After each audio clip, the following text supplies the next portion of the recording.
Hey there, welcome back to Slumber and Spouses. In tonight's video, I have a fresh bunch of new relationship stories for you to relax and enjoy. Let me know where you're listening from and what time it is for you right now in the comment. Please subscribe to the channel if you haven't already.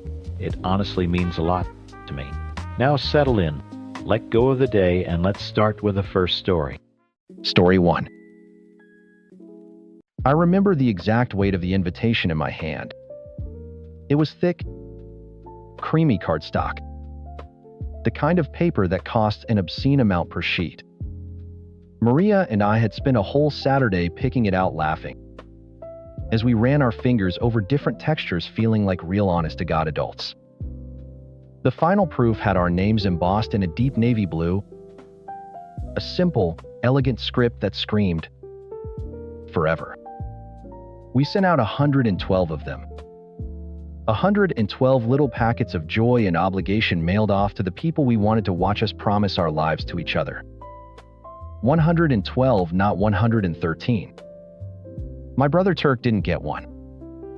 You don't invite the architect of your biggest heartbreak to the celebration of your greatest happiness. It's just not done.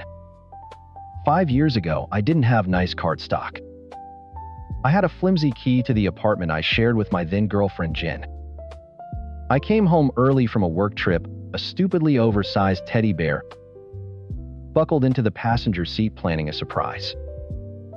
The surprise, it turned out, was on me. I heard the noises before I even got the door fully open. The kind of rhythmic, guttural sounds that your brain refuses to process for a full 3 seconds. Then the smell hit me, not Jen's perfume, but a cheap, musky cologne I knew better than my own. Turk's cologne. The door swung open. They were in our living room.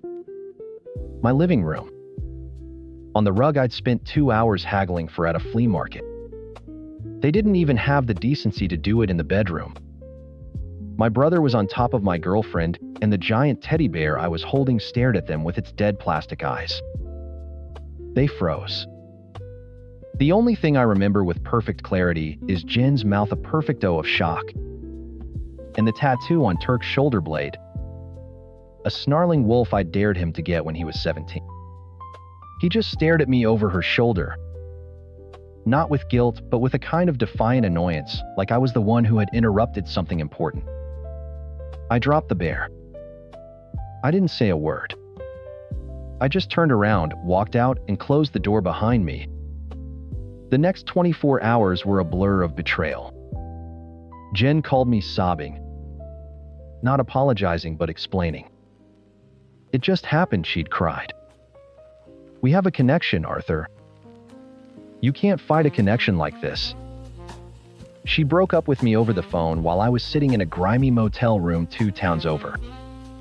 Then I got a text from Maria, Turk's girlfriend at the time. All it said was, "Times, he just broke up with me. Said he's in love with Jen. Call me when you can." Asterisk. So we were a matched set. The jilted siblings-in-law that never were. Turk and Jen bonded by their grand passion. Maria and me bonded by the shrapnel. I expected my parents to be furious. I expected my dad to call Turk and rip him a new one to tell him he'd broken a sacred code. I expected my mom to comfort me to call Jen every name in the book. What I got was something else entirely. I drove to their house a week later, hollowed out and sleep-deprived. Mom met me at the door and hugged me, but it felt procedural. "Your brother and Jen stopped by yesterday," she said, leading me to the kitchen. "They look so happy, Arthur." I stopped dead. "Happy, Mom. He slept with my girlfriend. They blew up 4 lives." Dad walked in, wiping his hands on a dish towel. "Now, son, let's not be dramatic. These things happen. The heart wants what it wants." The heart, I heard my voice crack. He didn't follow his heart, Dad. He followed his zipper into my living room. "Language," Mom chided. setting a glass of iced tea in front of me that I had no intention of drinking. Turk explained it all. He and Jen had been fighting their feelings for months. It wasn't fair to you or Maria to keep living a lie. They had swallowed his story whole. Turk the romantic hero unable to deny his epic love. Not Turk the selfish asshole who couldn't be bothered to break up with his girlfriend before screwing mine. He was and always had been the golden child, the one who could do no wrong. Any mistake he made was reframed as a bold, brave choice. My pain was just collateral damage in his heroic journey. They even gushed about how Turk and Jen were a power couple. My stomach turned. That was the last time I really tried to talk to them about it. The only person who understood was Maria. We met for coffee that first week, two zombies staring into our cups. We didn't have to explain anything to each other. We just sat in the shared miserable silence. That silence turned into talking. Talking turned into long walks. Walks turned into dinners. One night a year later, she was laughing at one of my terrible jokes. Her head tilted back and I realized I wasn't thinking about Turk or Jen anymore. I was only thinking about her. We built a new life on the rubble of our old ones. Which brings us back to the wedding invitations. Maria and I sat on our couch, our new couch, the one we picked out together. A spreadsheet was open on her laptop, tracking the RSVPs as they trickled in. Aunt Carol is coming, she cheered, highlighting a name in green. And the Bensons, yes. Oh, this is getting so real. I leaned over and kissed her shoulder. It's perfect. Everything is perfect. For 5 years, I'd had almost no contact with Turk.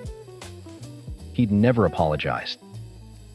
We existed in separate universes, and my parents, after a few failed attempts to force a reconciliation, can't you just be the bigger person for Christmas, had settled into a tense, superficial relationship with me. They talk about the weather, my job, anything, but the wolf-tattooed elephant in the room. The phone rang, buzzing on the coffee table. It was my mother. I smiled at Maria and answered, putting it on speaker. Hey, Mom. What's up? Arthur, she said. Her voice was thin, stretched tight like a wire. There was no warmth in it. I was just on the phone with your brother. I felt a cold knot form in my gut. I knew instantly where this was going. He was just wondering. She continued, her voice dripping with forced casualness, if maybe his invitation got lost in the mail. Maria's hand found mine, her fingers lacing through my own. I squeezed back a silent thank you. No, Mom, I said, my voice dangerously calm. It wasn't lost in the mail. He wasn't sent one. The silence on the other end was heavy, judgmental. I could practically hear her rearranging her face into a mask of maternal disappointment. Arthur, don't be childish. This has gone on long enough. 5 years isn't long enough, apparently, I shot back. He's not coming. He's your only brother. Her voice climbed an octave.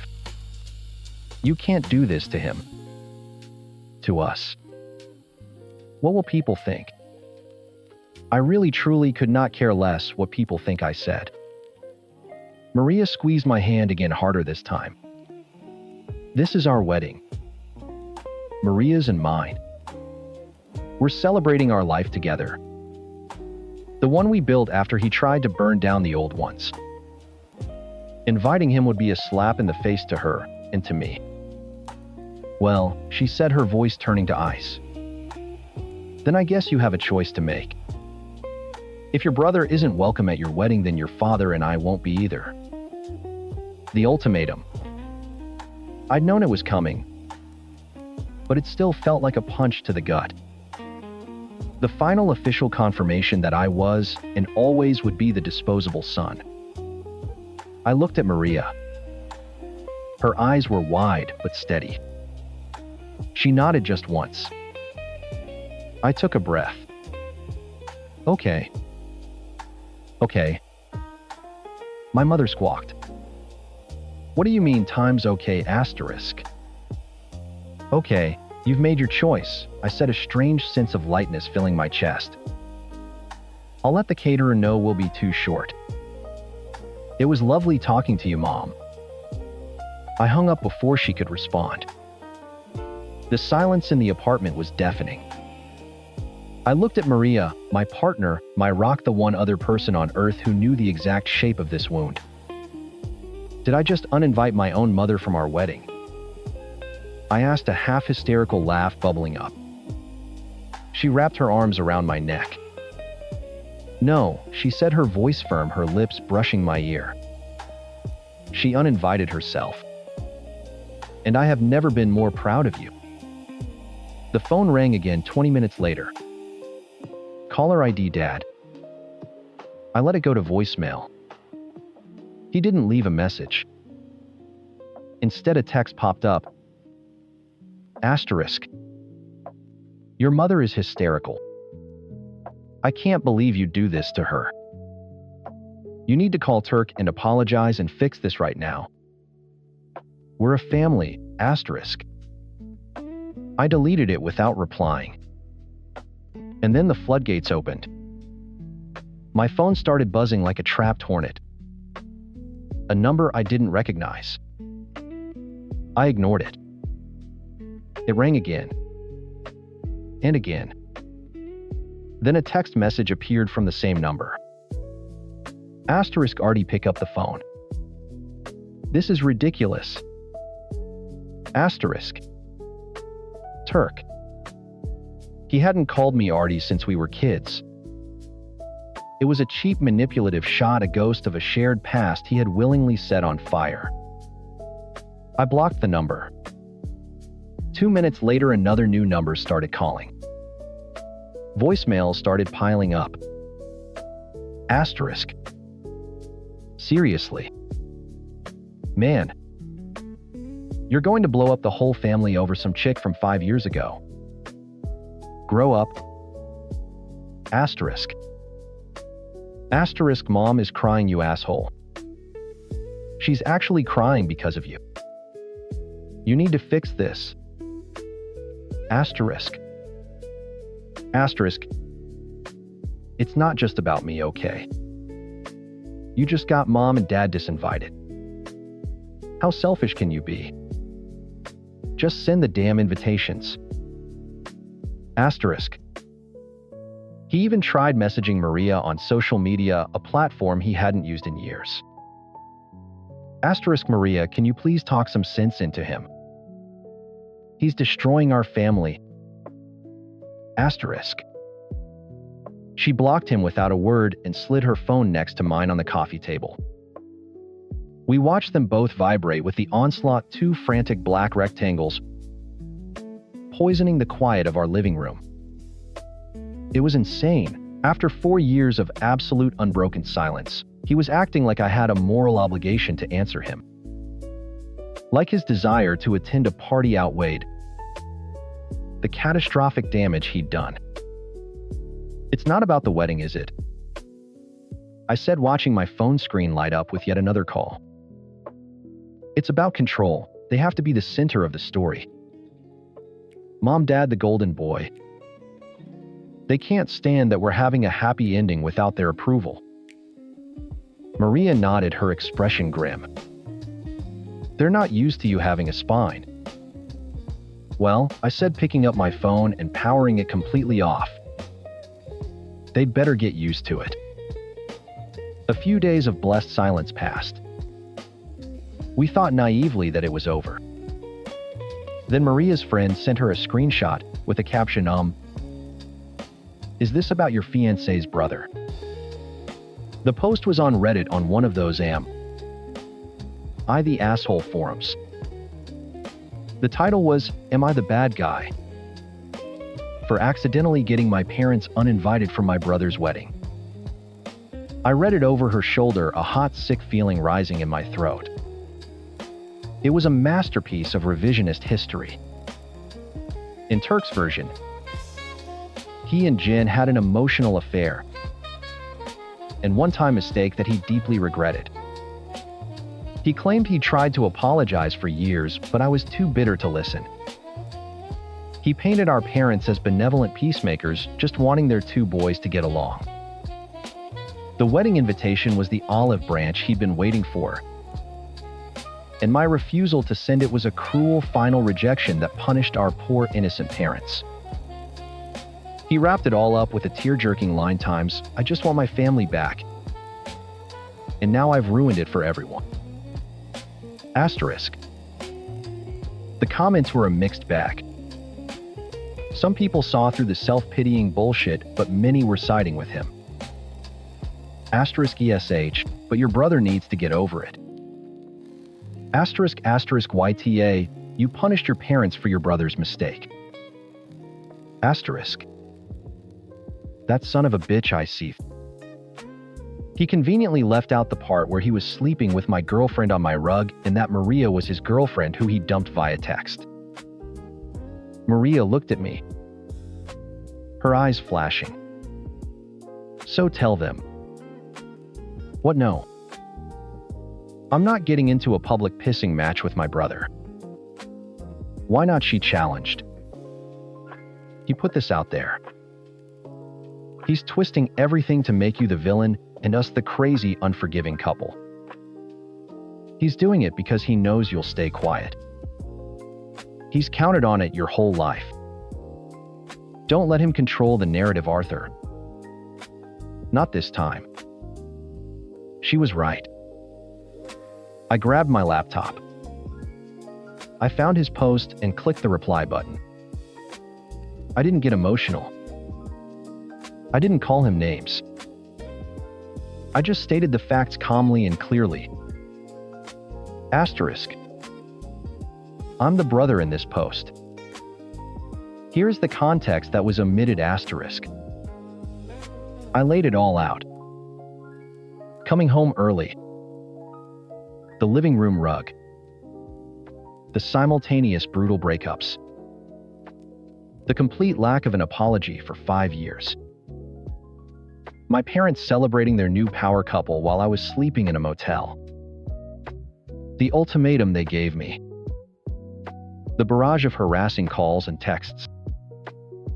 Asterisk. My brother did not accidentally get our parents uninvited times, I concluded. Asterisk. He and my parents made a choice. They chose his comfort over my and my fiancé's peace. They chose to protect the person who caused the trauma instead of the people who were victims of it. We are not punishing them. We are simply accepting the boundary they drew. The wedding will be a celebration of love and loyalty. Anyone who doesn't understand those concepts is by definition not welcome. Asterisk. I hit post.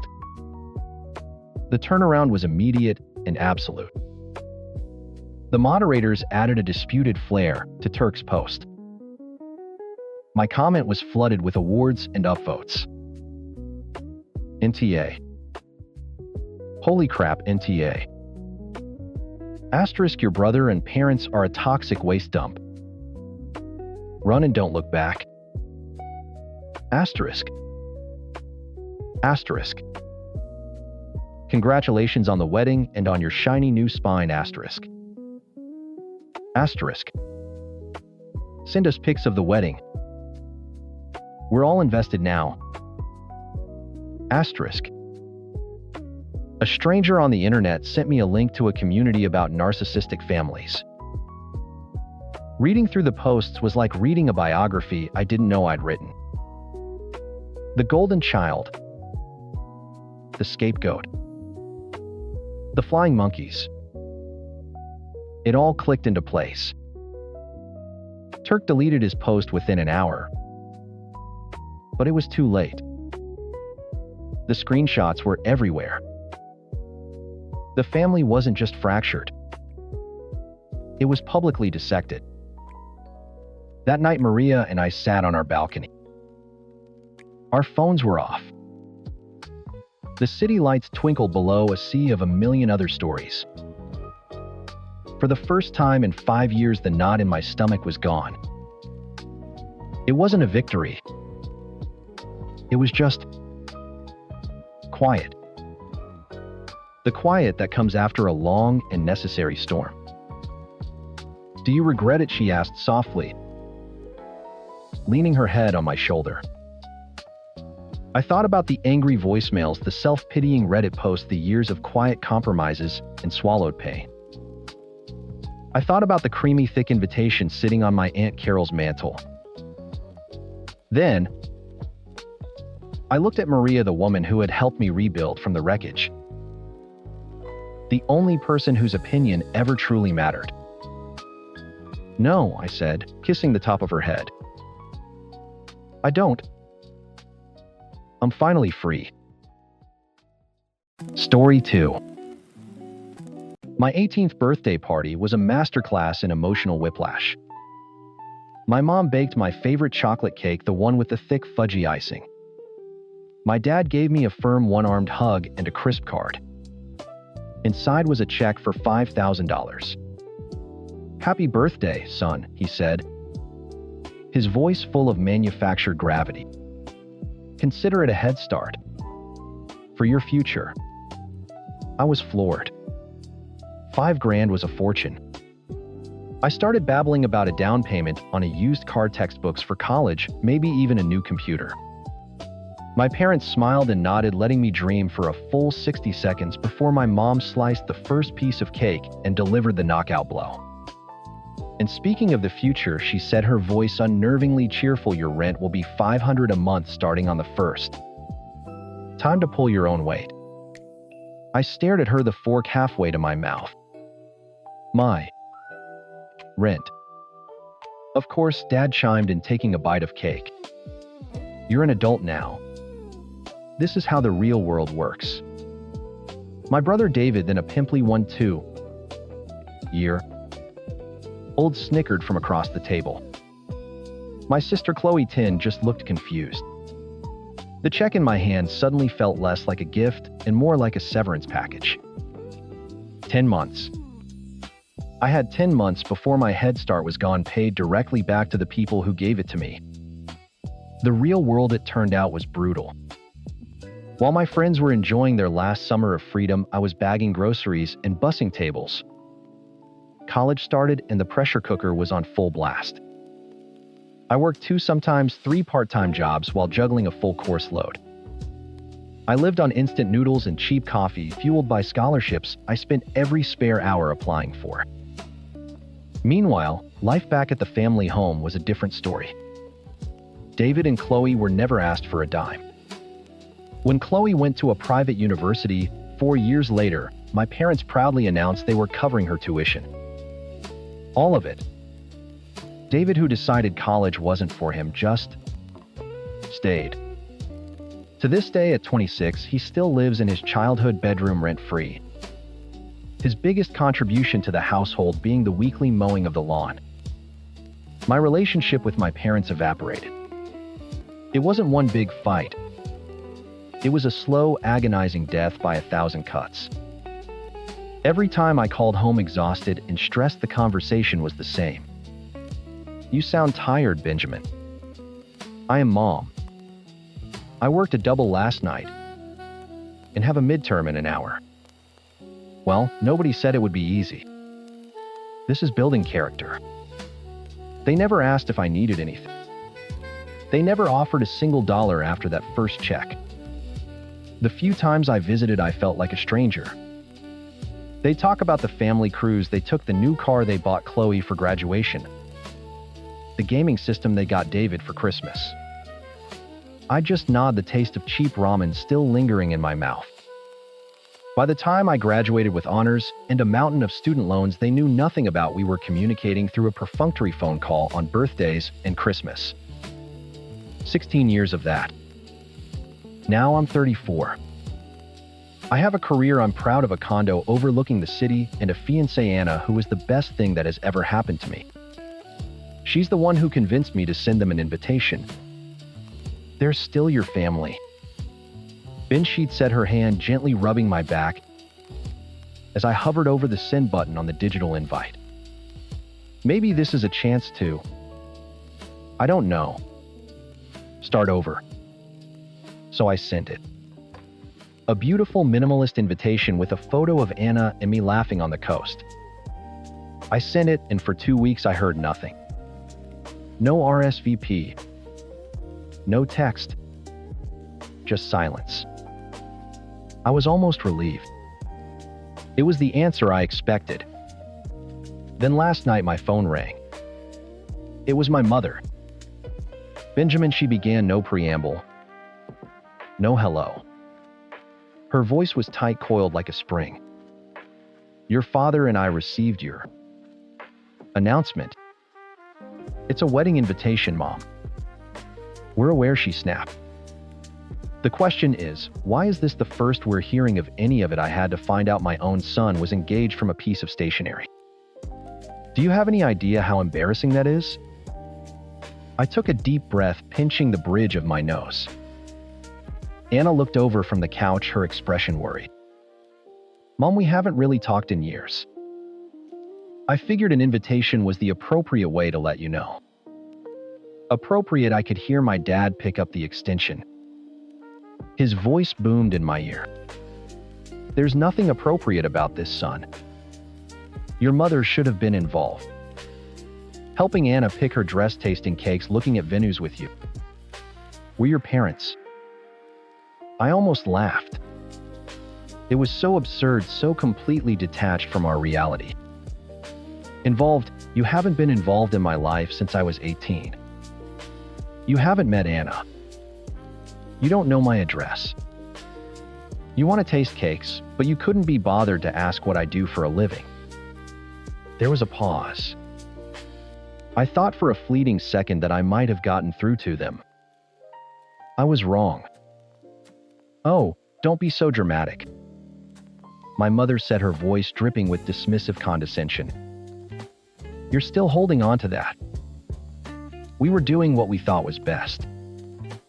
We made some mistakes, fine. But that's all in the past. You need to get over it. We're family. Get over it.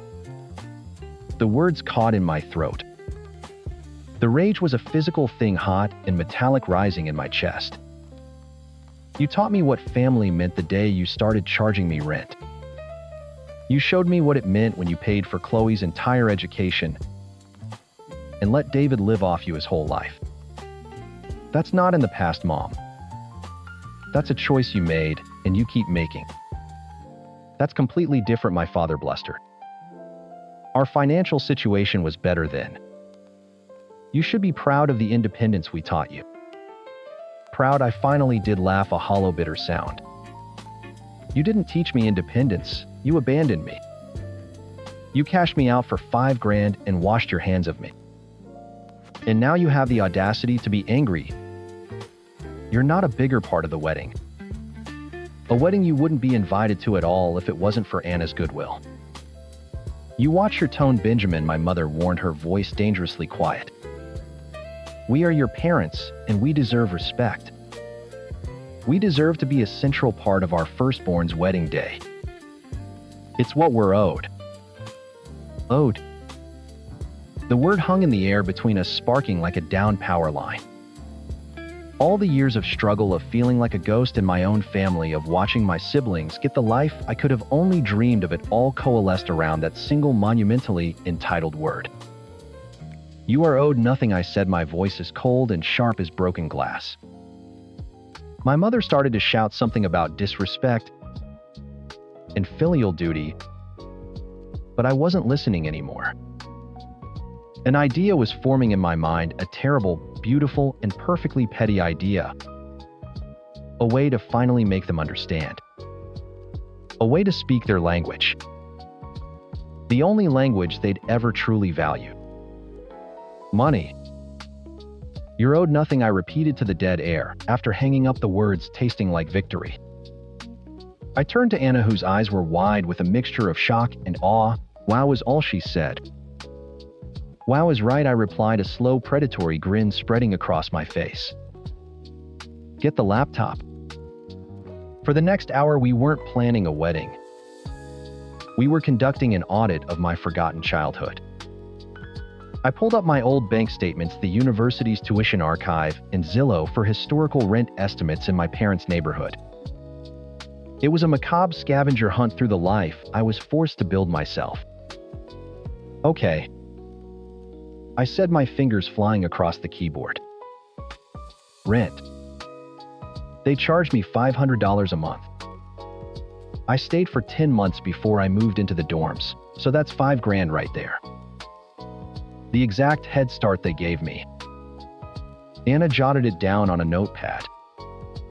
Poetic. "Now let's calculate what they should have been paying for based on the David and Chloe model." I created a spreadsheet, simple and brutal. *** line item 1 university tuition and fees. *** Chloe went to a private college that cost roughly $40,000 a year. I went to a state school. Let's be generous and use my in-state tuition rate. 4 years. Total $50 cents. ** line item 2 housing and utilities. ** David, at 26, still lives at home for free. Let's calculate the fair market rent for a room in their house from age 18 to 22, the years I was in college. We settled on a conservative $600 a month. 48 months. Total $28,800. ** line item 3 food and groceries. ** I put down a modest $300 a month for 4 years. Total $14,400. ** line item 4 health insurance. ** They dropped me from their plan the month I turned 18. I paid for a catastrophic plan through the university. Total $4,800. ** line item 5 first car. ** They bought Chloe a brand new Civic for graduation. Let's go with a used one for me. A generous KBB value. Total $15,000. The grand total sat at the bottom of the screen, glowing in bold font. ***. $115. $800. I attached the spreadsheet to a new email. The subject line times wedding contribution ***. The body was short. Mom, Dad. ***. You mentioned you feel you're owed a central role in my wedding and by extension my life. I agree. True involvement is an investment. Asterisk attached is an itemized invoice for the financial support you provided for David and Chloe that was denied to me. This is the cost of the character you were so proud of building. Consider it back pay for the 16 years of emotional and financial estrangement. Asterisk. If you want to be involved as the parents you claim to be, you need to ante up. Once this invoice is paid, we can discuss your role in the wedding planning. Asterisk. Looking forward to hearing from you. Asterisk. Benjamin. I hit send before I could second-guess myself. The silence in the apartment was deafening for a moment, then Anna burst out laughing. You are an absolute menace. They speak the language of money, I said, closing the laptop. So I spoke their language. My phone rang less than 10 minutes later. It was my father. I put him on speaker. "Is this a joke?" he roared, no greeting. "Not at all," I said calmly. "It's an invoice." "Did you receive it?" $115,000, my mother shrieked from the background. "Have you lost your mind, Benjamin?" "I think my math is pretty solid," I said. "I was even conservative on the rent." "We don't have that kind of money," Dad yelled, his voice cracking with panic. "You know that we can't just write you a check for that amount." And then came the line. The perfect, hypocritical, gloriously ironic line I knew was coming but was still breathtaking to hear. "Why not?" I asked, feigning innocence. "Because," my mother sputtered, having grabbed the phone. "Because we're still paying off the loans we took out for Chloe's education. And we're supporting David. We don't have anything left." I couldn't help it. I started to laugh. Not a hollow, bitter laugh like before, but a deep, genuine belly laugh. The kind that makes your eyes water. The absurdity was just too perfect. They couldn't afford to pay me back for the support they never gave me because they were still paying for the support they freely gave my siblings. It was a snake eating its own tail of favoritism. "Ben, are you laughing?" my dad asked, confused. "I am," I said, wiping a tear from my eye. "I really am. Don't worry about the bill. I never expected you to pay it. I just wanted you to see it. Now you know the price of the relationship you're demanding." I took a breath. The invitation stands. You can come to my wedding as guests. That's the offer. Take it or leave it. I do hope to see you there. I hung up before they could respond. The fallout was nuclear. The next day the calls started. First it was my Aunt Carol, my mother's sister. "I cannot believe you would send your parents a bill," she said, her voice dripping with sanctimony. "After everything they've done for you. They are so hurt." "Aunt Carol," I said, my voice flat. "Did they also send you a copy of the bill, or just their version of the story?" Silence. That's what I thought. "You don't know anything about my relationship with them. This is between me and them." I hung up. Next was my uncle, my dad's brother, who left a rambling 2-minute voicemail about the importance of family and how I was being cruel and materialistic. I deleted it without listening to the end. My cousin sent me a long, sanctimonious text. I blocked his number. They were flying monkeys dispatched to enforce the family narrative where my parents were the benevolent victims and I was the ungrateful, monstrous child. But their words didn't touch me. For the first time, I felt shielded by the truth so clear and quantifiable it was on a spreadsheet. Anna was my rock. She fielded a call from another aunt and calmly said Ben's parents decided to sever financial and emotional ties with him when he was 18. He's simply honoring their decision. If they want to renegotiate the terms of their relationship, Ben has made the buy-in cost clear. The aunt was speechless. I never wanted the money. I had my own. What I wanted was for them to see. To hold the number in their hands and feel the weight of their choices. The bill wasn't a demand for payment. It was a receipt for 16 years of neglect. In the end, they didn't pay. They didn't apologize. They didn't even call back. They just checked attending on the wedding website. 2 seats. On the day of the wedding, I saw them. They were sitting in the 4th row on the bride's side, as far from the front as possible without being in the absolute back. They looked small and out of place. My father wore an ill-fitting suit, and my mother was clutching her purse like a life raft. They didn't try to come to the dressing room. They didn't demand a special role in the ceremony. During the reception, they kept to themselves, speaking quietly to the few relatives who had braved the family schism to attend. Late in the evening, as Anna and I were making our rounds, we came to their table. "Benjamin," my mother said, her voice quiet. She wouldn't meet my eye. "It's a beautiful wedding." "Thank you for coming," I said. It wasn't forgiveness. It was just a fact. My dad just nodded, looking at his half-eaten piece of cake. "Congratulations, son." And that was it. There was no grand confrontation, no tearful reconciliation. They were just guests.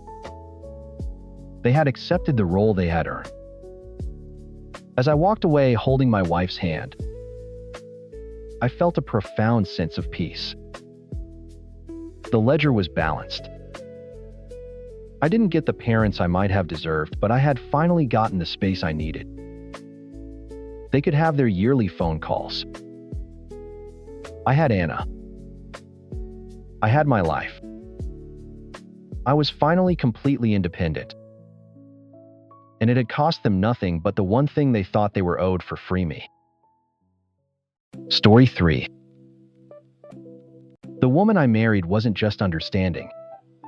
She was my biggest advocate. Ava loved that I was a pilot. She traced the flight paths on a globe, packed little notes in my flight bag, and texted me pictures of the dog with captions like, "Your co-pilot is waiting." She got it. The long hauls, the weird hours, the jet lag that felt like a physical weight. For 4 years, she was my perfect ground crew. Then 6 months ago, the signal was lost. It started small, like turbulence you barely notice. It was her birthday. I was supposed to have the whole week off. But a senior captain had a family emergency. They needed someone for a 4-8-hour London run. I tried to say no, I really did, but the pressure was immense. "I promise I will make it up to you," I told Ava, holding her hands. "We'll do your birthday the second I'm back. Bigger and better." She'd pulled her hands away. Her smile was tight, brittle. "It's fine, Wyatt. Work is work." But it wasn't fine. When I got back laden with gifts from Harrods and a reservation at the best restaurant in town, the woman who greeted me was a stranger. A cold, distant stranger who lived in my house and slept in my bed. That weekend was the beginning of the end. I just didn't know it yet. A few weeks later, I was getting ready for a short domestic flight. I just had a fresh haircut and a shave. Ava watched me from the doorway of our bathroom, her arms crossed. "Getting all cleaned up," she said. It wasn't a question. "Yeah, part of the job. Gotta look sharp." I smiled at her reflection in the mirror. "Who for?" I stopped, razor in hand. "What?" "For the passengers. For the airline." "What kind of question is that? You never used to care this much. You just shave and go. Now it's product. You're using product in your hair." I stared at her, dumbfounded. "It's pomade, Ava. I've used it for 10 years. She just shook her head and walked away, leaving the accusation hanging in the air like cheap cologne. From then on, it was a constant barrage. Every flight became a source of suspicion. My first officer, Chloe, became her primary target. Chloe's a brilliant pilot, sharp as a tack in all business. She's also a happily married mother of 2. To me, she was just my colleague. To Ava, she was the enemy. "How was your flight with Times, Chloe?" Times, she'd ask, emphasizing the name like it was a disease. "It was fine. A little choppy over the Rockies, but we landed on time." "Did she wear that perfume again? The one you said you liked?" "I have no idea what perfume she wears, Ava." I'm usually a little busy, flying the plane. The fights always ended the same way. She'd accuse me of being defensive, I'd accuse her of being irrational, and one of us would end up sleeping in the guest room. I was constantly exhausted, not from the flights, but from the emotional gauntlet I had to run every time I came home. I was walking on eggshells around the one person I was supposed to be able to relax with. I missed my wife. I missed the woman who would laugh at my stupid jokes and fall asleep on my chest while we watched movies.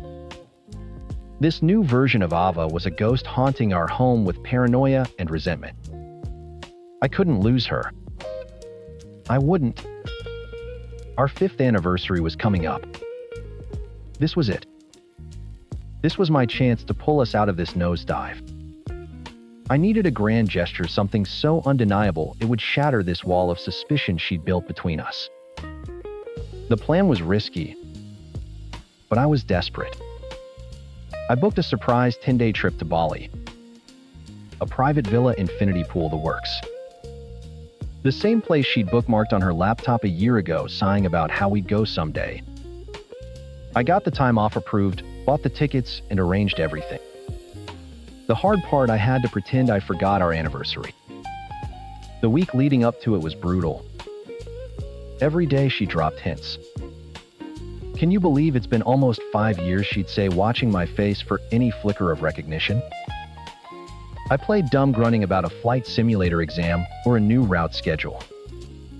Each lie felt like swallowing glass, especially when I saw the flicker of hurt in her eyes. But I told myself the payoff would be worth it. It had to be. On the morning of our anniversary, the silence in the house was deafening. I made coffee, and she stared into her mug like it held the secrets to the universe. I knew I had to go for the kill. I put on my uniform. "Where are you going?" she asked, her voice flat. "Got called in. Last minute red-eye to London." "I'm sorry, Aves. I'll be back tomorrow night." I braced for impact. She just laughed. A hollow, bitter sound that didn't reach her eyes. "Of course you do. London. Is Chloe your co-pilot on this trip too?" "I don't know," I lied. "Just go back to sleep. I'll call you when I land." I leaned in to kiss her goodbye. She turned her head, and my lips met her cold cheek. My heart sank. But I had to see this through. "I love you," I whispered. She didn't answer. I walked out the door, my flight bag feeling heavier than ever. But I didn't go to the airport. I drove to a nearby 2-4-hour diner, the tickets to Bali burning a hole in my pocket. I ordered a black coffee and watched the clock on the wall nursing that single cup for hours. Each tick was a lifetime. I imagined her at home, hurt and angry. I felt like the biggest bastard on the planet. But I kept picturing her face when I walked back in at midnight. The anger melting into shock, then joy. It would work. It had to. At 1:14:05 p.m., I left the diner. I made one last stop to pick up a bottle of our favorite champagne and a bouquet of the stargazer lilies she loved. My hands were shaking as I pulled into our driveway. The house was dark except for a single lamp in the living room, casting a soft, warm glow. Good. She was probably waiting up, reading a book. I crept up the walkway, my heart hammering against my ribs. I slid my key into the lock as quietly as I could, turning it with surgical precision. The door swung open into the silent house. Surprise. I started to say the word, dying in my throat. I dropped the flowers. The champagne bottle slipped from my grasp and hit the hardwood floor with a dull thud, miraculously not breaking. There, in the soft glow of the lamp, was Ava. She was on our living room couch, and she was completely naked. Her back was to me, her head thrown back as if in pleasure. Then I heard a sound. A toilet flushing in the downstairs washroom. The door handle turned. The man who stepped out of the washroom wasn't surprised or angry or even embarrassed. He just looked inconvenienced. He was tall, obscenely handsome in a generic catalog model way, and as naked as she was. He glanced from me to the flowers on the floor to Ava scrambling for the throw blanket on the armchair. "Payments on the kitchen island," he said, his voice flat and professional. He walked over to a neat pile of clothes on a dining chair and started dressing like he was in a gym locker room.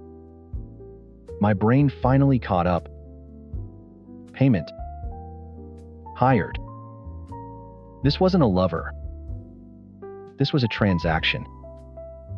I felt a bizarre wave of relief so quickly followed by a tidal wave of disgust it almost put me on my knees. Ava had the blanket clutched to her chest. Tears were streaming down her face, but her eyes were defiant.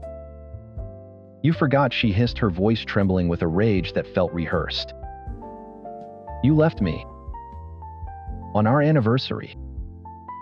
What was I supposed to do, Wyatt? Just sit here alone? I couldn't form a sentence. I held up the Bali tickets in my shaking hand. I didn't even know I was still holding them. They felt like sheets of lead. I dropped them onto the entryway table, next to her purse. The corner of the envelope pointed right at her. The man, now fully dressed, picked up an envelope from the kitchen counter without counting it. He slipped on his shoes and walked to the door, giving me a wide berth, as if I were a down power line. He didn't look at either of us again. The front door clicked shut behind him, leaving a silence that was louder than any screaming match we'd ever had. Ava's practiced anger crumbled. "It was a mistake," she sobbed. "Just a stupid one-time thing to hurt you because you hurt me. I was going to tell him to leave before. I swear, Wyatt." Nothing happened. I looked from her tear-streaked face to the disheveled couch cushions. I didn't believe her. More importantly, I didn't care. The next 2 weeks were a Cold War fought in a 10-by-10 therapy office, with beige walls and abstract art that looked like a Rorschach test for misery.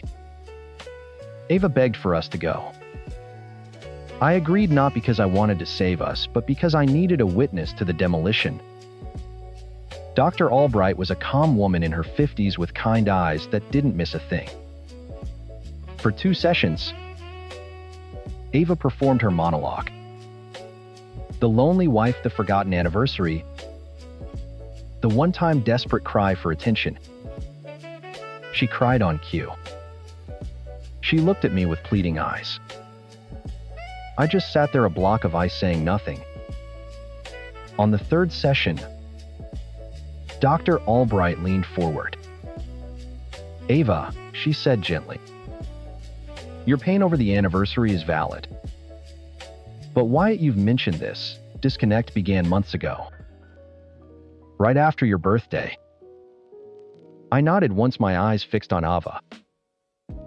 "Ava, can you tell me about that?" the doctor asked. The mask cracked. A flicker of sheer venom crossed her face before being replaced by the familiar tears. "He left me. On my birthday. For work. For times her asterisk." Her Dr. Albright asked. Chloe. Ava spat the name. "His co-pilot. He gets all dressed up for her. He comes home smelling like her perfume. He abandoned me for his little work wife." I finally spoke. My voice was rusty hollow. "Chloe is married. She has 2 kids. I don't even know what perfume she wears." "You're lying," Ava screamed, half rising from the couch. "You've been lying this whole time. I know you have. You pilots are all the same." Dr. Albright held up a hand.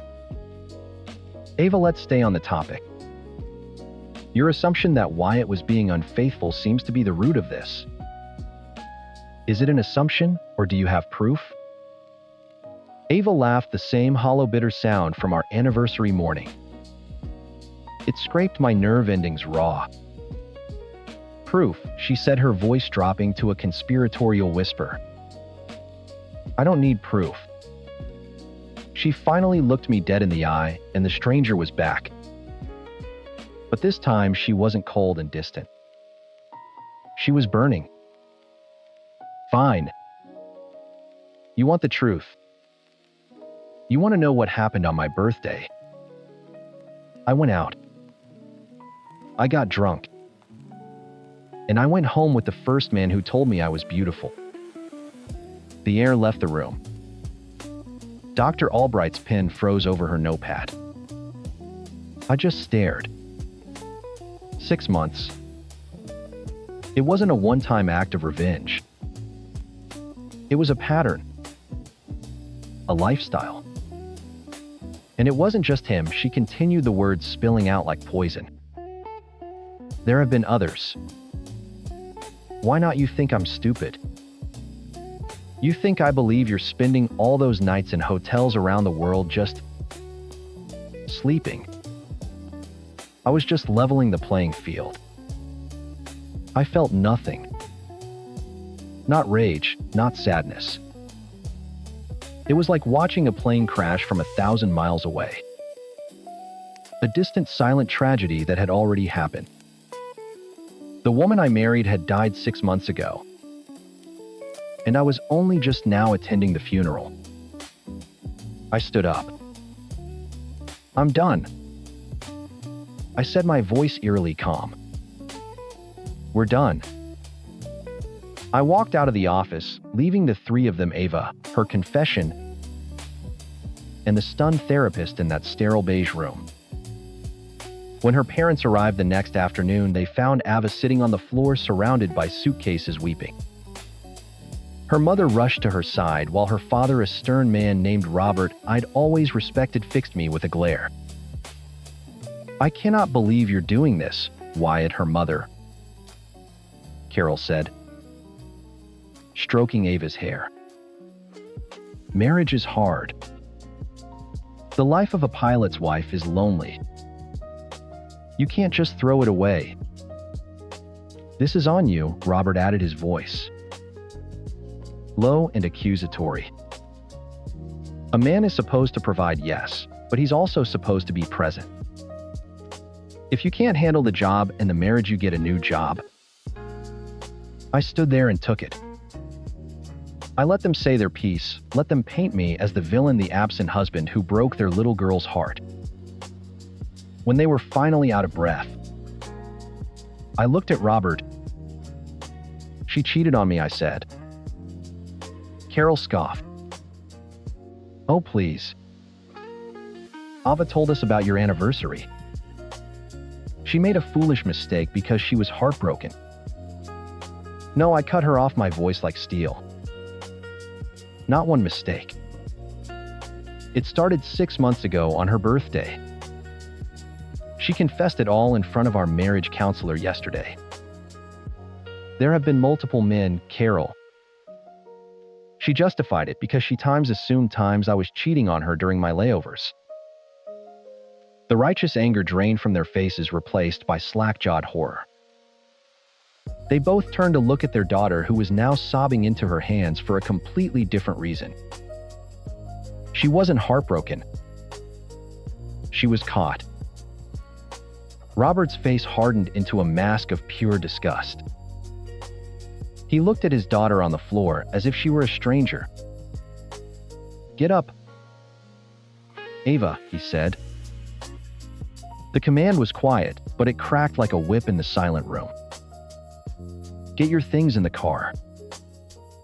Carol just stood there speechless, her hand hovering over her daughter's shoulder before pulling it back. She wouldn't even touch her. I watched them herd her out the door like a disgraced child. I didn't help with the bags. I didn't say goodbye. The door closed and the house was finally truly quiet. I walked into the kitchen and saw the Bali tickets still sitting on the entryway table. I picked them up, walked them to the shredder, and fed them into the machine. I watched the dream of a private villa and an infinity pool turn into thin strips of meaningless paper. The only revenge I needed was a life she couldn't be a part of. The next morning, I called my lawyer. Story 4. My phone buzzed on the coffee table, a frantic vibration that could only mean one thing: family. I glanced at the screen. My sister Chloe. I let it go to voicemail. Sarah looked up from her book, one eyebrow raised. Let me guess. The annual Henderson family BBQ extravaganza. The very same, I said, sinking into the couch beside her.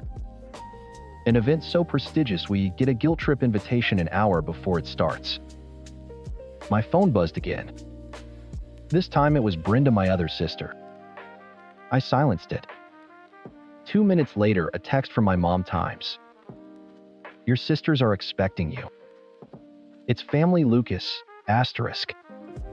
Sarah sighed, closing her book with a soft thud. There it is. The family card. We're cornered. We could fake a gas leak, I suggested. They just tell us to come over to their place, to wait for the fire department. You know how they are. She was right. My sisters operated on a level of social entitlement that was almost impressive. Their needs, their wants, their last-minute plans were all that mattered. The world was just a backdrop for their family drama, and Sarah and I were expected to be willing extras. Fine, I groaned, pushing myself off the couch. But we're setting a timer. 1 hour. 60 minutes. Then I'm faking a migraine so severe I'm seeing through time. Sarah smiled a little too knowingly. Deal. But you're driving. I need to be able to make a quick exit. We pulled up to Chloe's house 20 minutes later, and the scene was exactly what we'd expected. The music was offensively loud, some pop station blaring from a cheap Bluetooth speaker. The air hung thick with the smell of cheap lager and overcooked hot dogs. In the front yard, my two brothers-in-law, Rick and Steve, were engaged in a game of cornhole that involved more shouting and stumbling than actual tossing. They're already half in the bag, I muttered, putting the car in park. Only half, Sarah shot back. Optimist. We got out, and before we'd even closed the car doors, a small human cannonball nearly took out my knees. It was my nephew Kyle, Chloe's 8-year-old pride and joy. He didn't apologize, just grunted and kept running, a half-eaten hot dog clutched in his fist. Chloe spotted us from the porch, waving a plastic cup of wine so vigorously some of it sloshed over the side. You made it. We were about to send out a search party. Her words were slightly slurred. Brenda was right behind her phone in hand, filming one of her toddlers trying to climb onto the picnic table. Lucas, Sarah, get over here and get a drink. We navigated the minefield of discarded toys and splotches of ketchup on the lawn. Rick, Brenda's husband, clapped me on the shoulder, his grip a little too tight. Lukey buddy, thought you were gonna bail on us. His breath was a weapon of mass destruction. Wouldn't miss it. I lied, pulling away gently. Sarah gave a tight, polite smile. Everything looks festive. Doesn't it? Chloe beamed, completely missing the sarcasm. The kids are having a blast. By blast, she apparently meant they were running a campaign of terror on the backyard. Her two, Kyle and Mia, had teamed up with Brenda's youngest, Leo. The three of them were a feral pack, armed with super soakers and a complete lack of supervision. We saw them corner the neighbor's cat near the fence, spraying it until it hissed and scrambled away. Chloe just laughed. Kids will be kids. A few minutes later, their attention turned to a new target.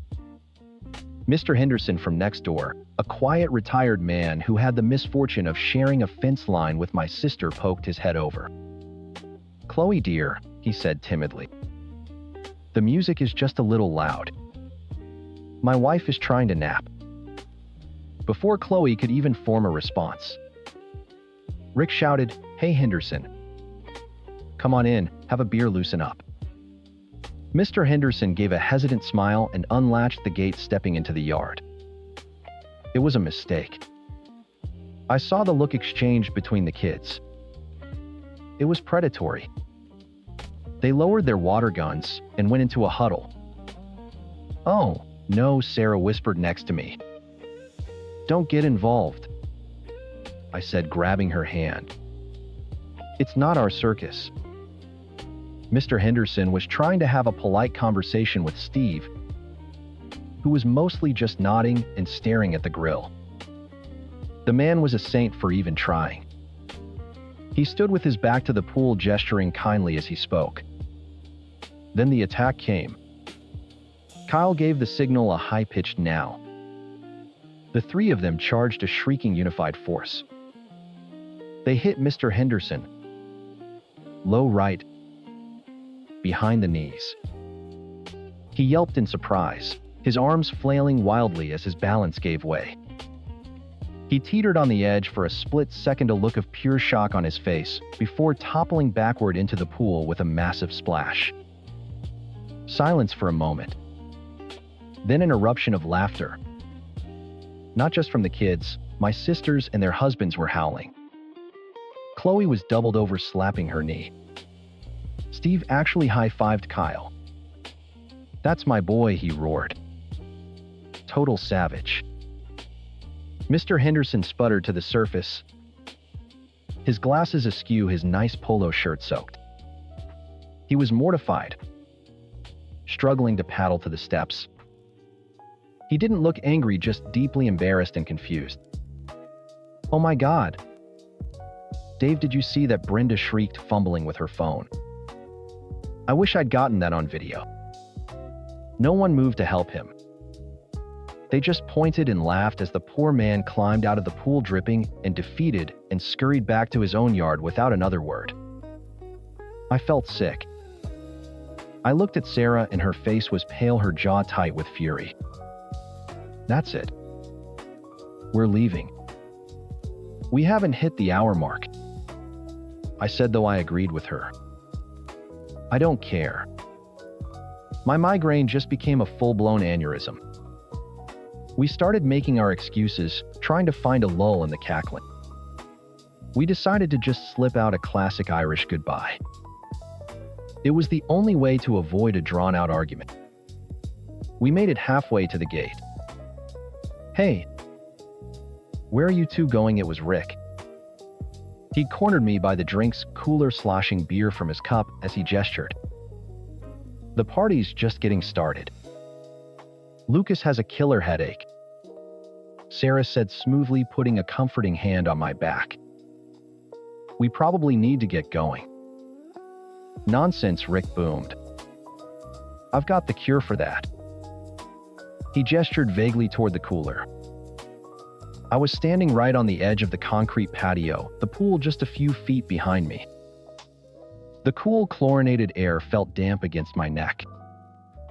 I was trying to politely disengage, trying to find the words to escape, when I caught a flicker of movement out of the corner of my eye. It was them. The pack. Kyle, Mia, and Leo. They were crouched low, about 20 feet away near the sliding glass door. The same predatory glint was in their eyes. But this time it was different. Mia and Leo weren't just watching. They were each holding a smartphone, pointing it directly at me, their little thumbs hovering over the record button. Kyle was in the middle, a grim look of determination on his face. He gave them a nod. I saw it all happen in slow motion. The smug smirks on my sisters' faces as they watched from the porch. The way my brother-in-law Steve subtly angled his body to give them a clear path. This wasn't just a prank. It was a spectator sport. They lowered their heads, their little legs tensed. And then they charged. 300 pounds of combined feral child hurtled toward me. Time seemed to stretch. I saw the gleam in Kyle's eyes, the absolute certainty of his victory. I saw Mia and Leo faces pinched in concentration, trying to keep the expensive phones steady as they ran. I saw my sisters Chloe and Brenda smirking from the porch, plastic wine cups raised in a silent mocking toast.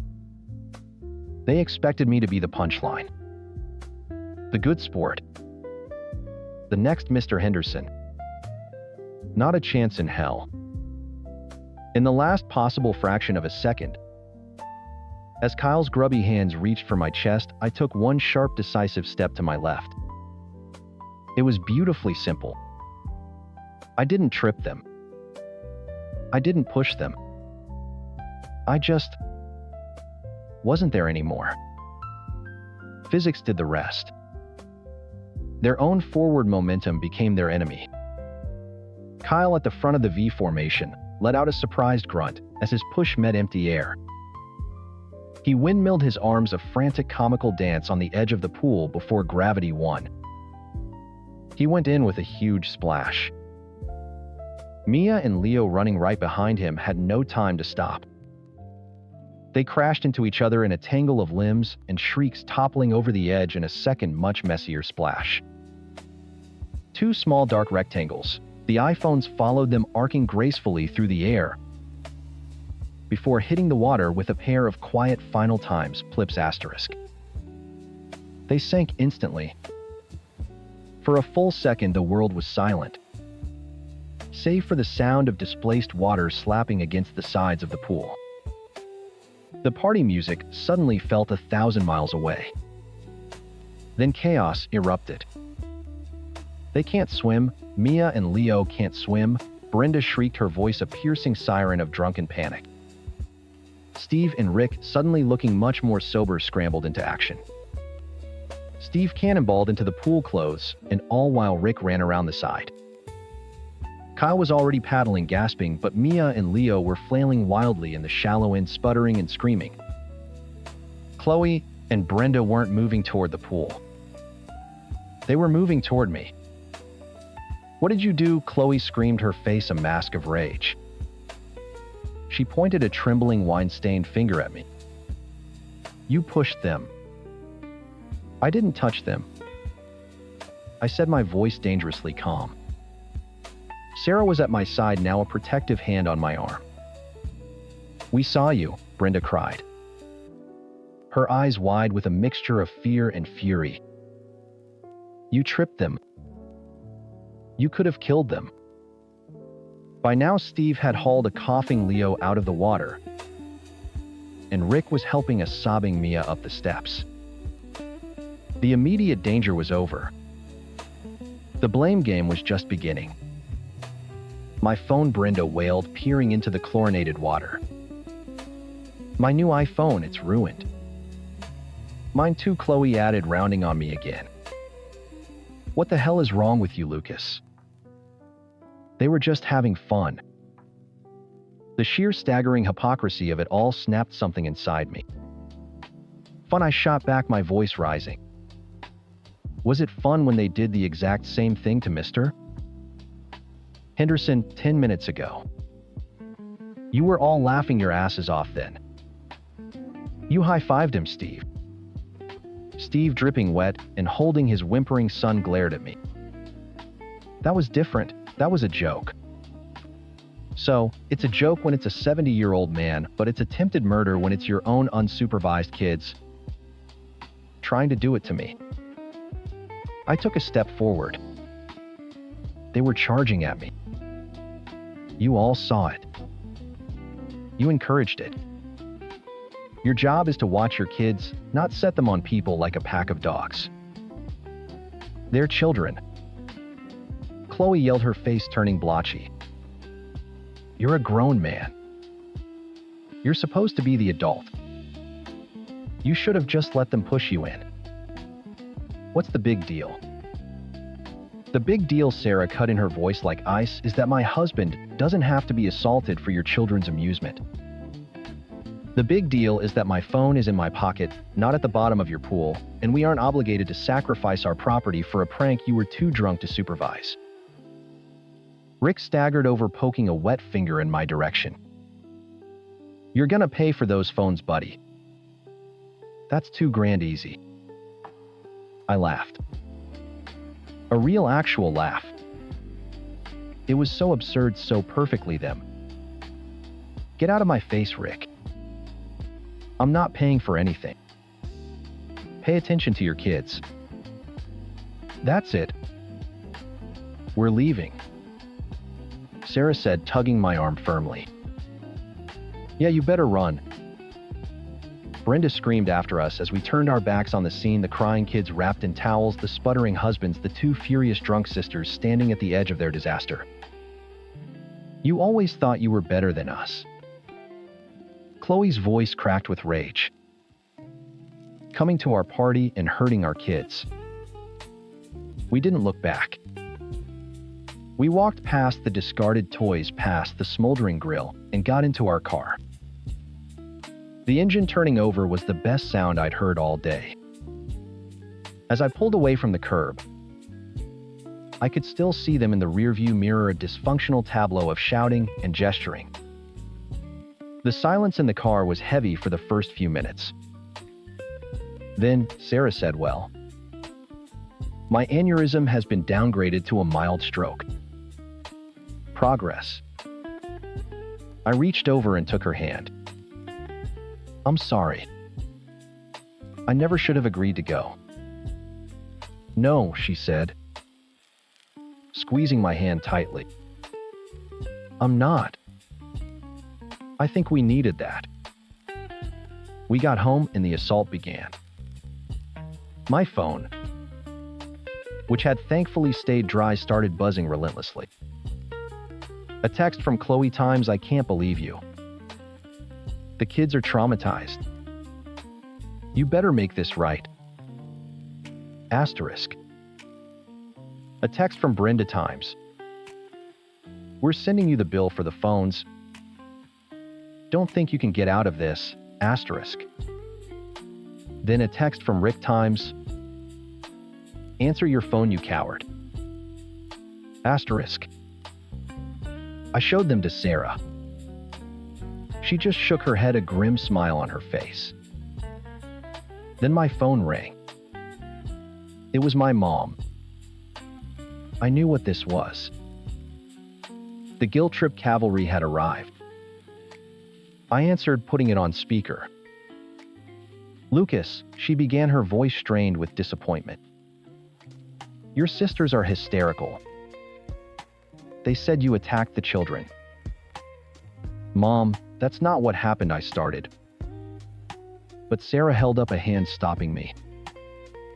She shook her head. Asterisk. "Don't bother Times," she mouthed. "All I know," my mom continued, "is that your nieces and nephew ended up in the pool. 2 very expensive phones are destroyed.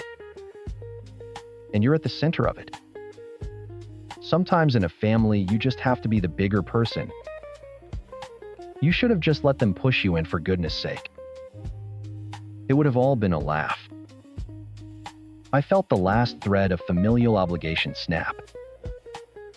It was a clean, quiet break. They weren't just irresponsible.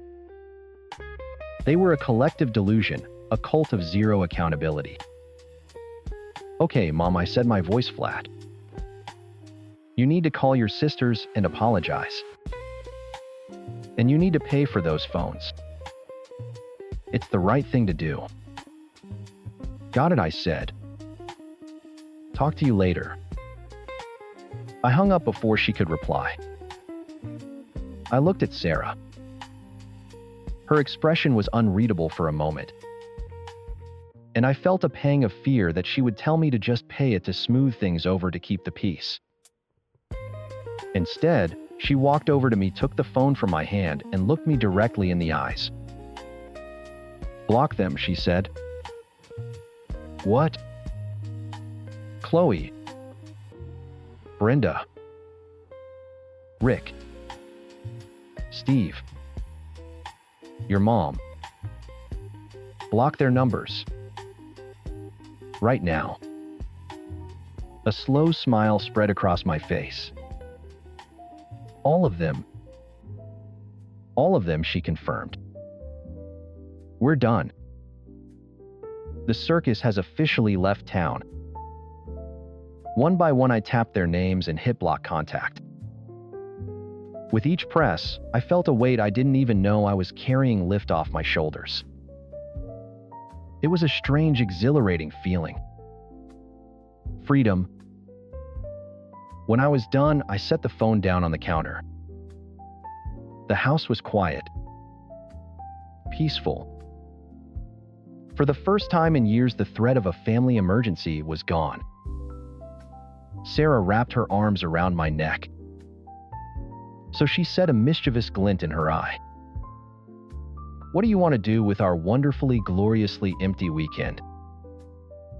Anything, I said, pulling her close. Absolutely anything but family. Story 5. The family didn't just break. It was detonated. The blast zone was my mother, and the fuse was her second husband, Jacques. When she married him, my brother Maurice and I were cautiously optimistic. We just wanted her to be happy. But Jacques came with baggage, a 10-year-old son named Henri. From day one, Henri was a walking, whining monument to entitlement. The kid had never been told no in his life, and he saw Maurice and me not as new brothers, but as competition.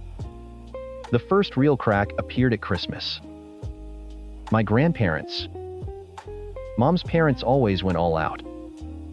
That year, they got Maurice and me new bikes. High-end multi-speed mountain bikes we'd been dreaming of. Henri got a top-of-the-line video game console, something his own father Jacques had specifically requested. It wasn't a cheap gift. But when Henri saw our bikes, his face curdled. He didn't just pout. He launched into a full-scale tantrum, screaming that it wasn't fair that Grandpa and Grandma loved us more. Jacques, instead of parenting his son, just watched with a smug little smirk. It was my mother who swooped in, coddling Henri and shooting us a look that said, "Can't you just have less?" This became the pattern. Every holiday, every birthday, Henri would audit the gift exchange like a tiny, wrathful IRS agent. He'd tally up the perceived value of our presents from our grandparents and pitch a fit if his haul didn't measure up. Jacques would just stroke his goatee and look pointedly at my mother, who would then pull us aside and ask us to be more sensitive to Henri's feelings.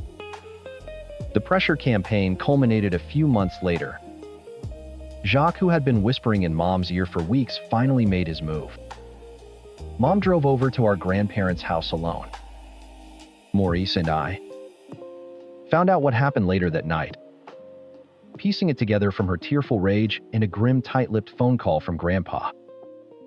She had given him an ultimatum delivered on behalf of her new husband. Jacques feels Henri isn't being treated like a true member of the family, she'd said. He's your grandson now, too. You need to treat him exactly the same as James and Maurice. My grandfather was a man carved from granite and stubbornness. He built a construction business from nothing, and he didn't suffer fools. He despised Jacques' soft hands and Henri's whining. Your husband's boy is welcome in my home, he told her, his voice low and final. He will be treated with respect as a guest. But he is not my blood. He is not my grandson. I will not pretend he is. Then you're making me choose, she'd cried. No, Helen, Grandpa corrected her. Your husband is making you choose. You're just letting him. She chose. The next day, she told us we wouldn't be seeing our grandparents anymore. It was for the best, she said, to present a united family front. Maurice, who was 16 and already had a spine of his own, just stared at her. You're joking, right? She wasn't. For the next 8 years, we lived a double life. We saw our grandparents in secret. We'd coordinate drop-offs with my grandmother at the library or a coffee shop like we were spies in a low-budget thriller. We'd spend weekends at their house under the guise of staying at a friend's place. It was a secret we kept, flawlessly fueled by our love for them and a growing resentment for the woman who forced us into it. She had traded her parents for a whiny brat and a man who looked at her like she was an asset he'd acquired. The charade shattered when Grandpa got sick. Lung cancer. It was fast and brutal. By the time we knew how serious it was, he was already in hospice. I was away at college, a 3-hour drive away.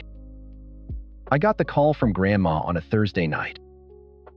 "He's asking for you, James. The doctor says it's time."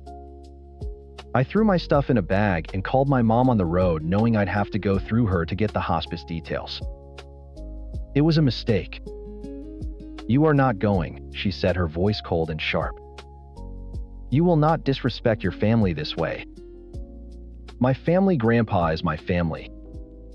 He's dying," I was screaming into the phone, weaving through traffic. "Your loyalty is here. With Jacques and Henri. You will not upset them by running off to see a man who refused to accept them." She wouldn't give me the address. She wouldn't tell me which hospital. She hung up on me. I tried calling Maurice, but he was already there. I tried my grandmother, but her phone went straight to voicemail. My mother had effectively blocked me from saying goodbye to my own grandfather. He died the next morning. I didn't hear from her for 3 days. The first contact was a text: "Time's funeral is Tuesday. Jacques and Henri will be there to support me." Asterisk. That's when my grandmother, a woman who had spent 60 years as a gentle, patient soul, finally went nuclear. She called my mother, and I was in the room to hear the half of the conversation that mattered. Grandma's voice, usually so soft, was like cracking ice. "Helen, listen to me very carefully," she said. "There was no greeting. You are not welcome at his funeral. The man you are married to is an ogre, and his son is a spoiled runt. They poisoned you against your own father, and I will not have them standing over his grave." There was a pause. I could almost hear my mother's sputtering indignation through the phone.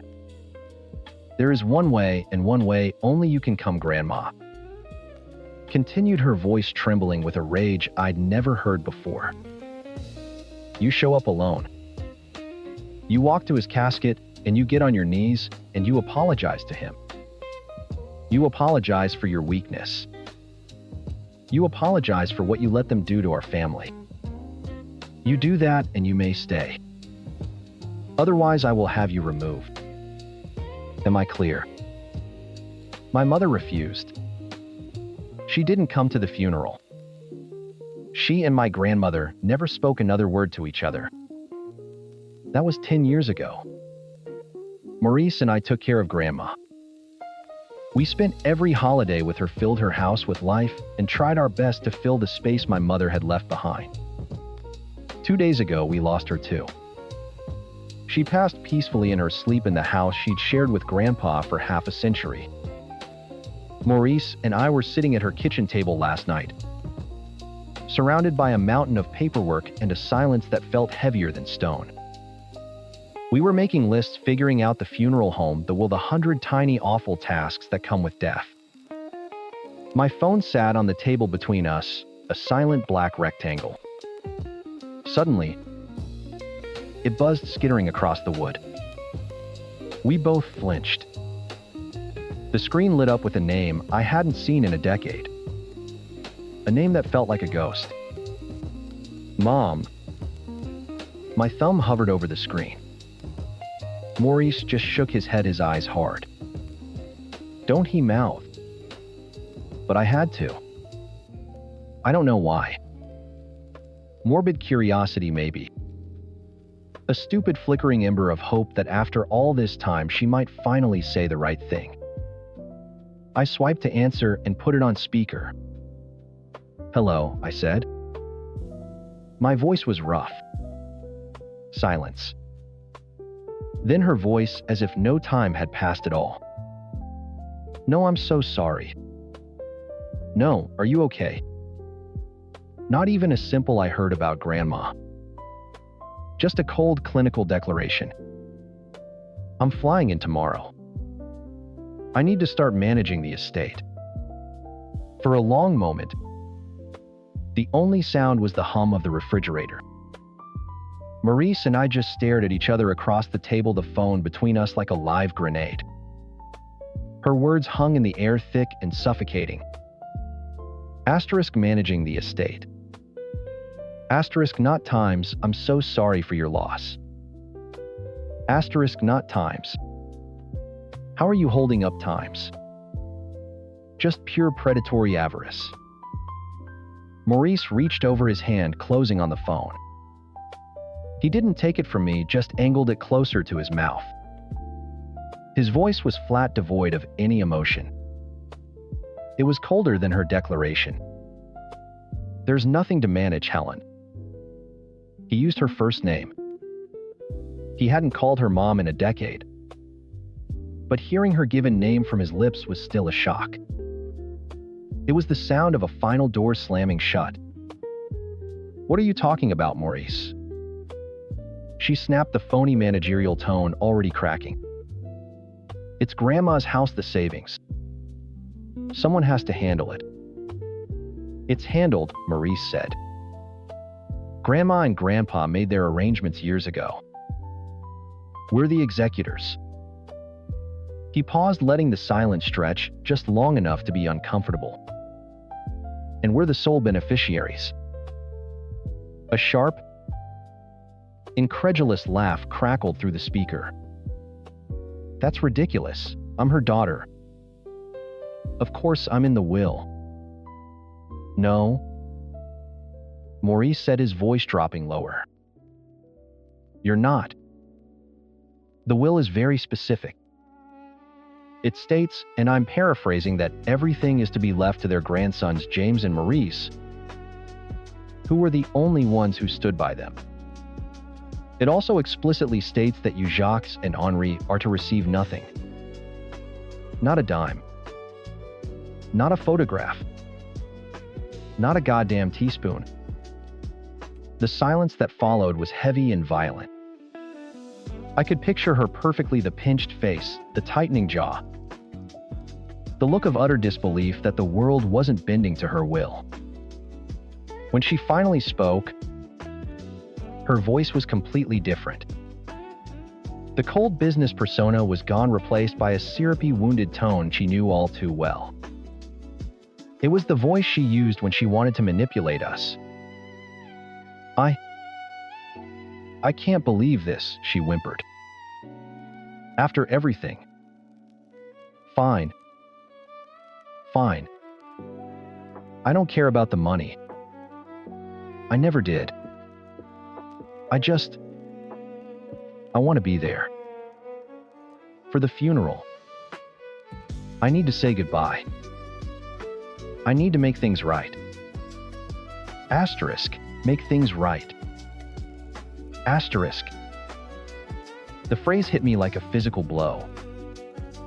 It was a lie so transparent it was insulting.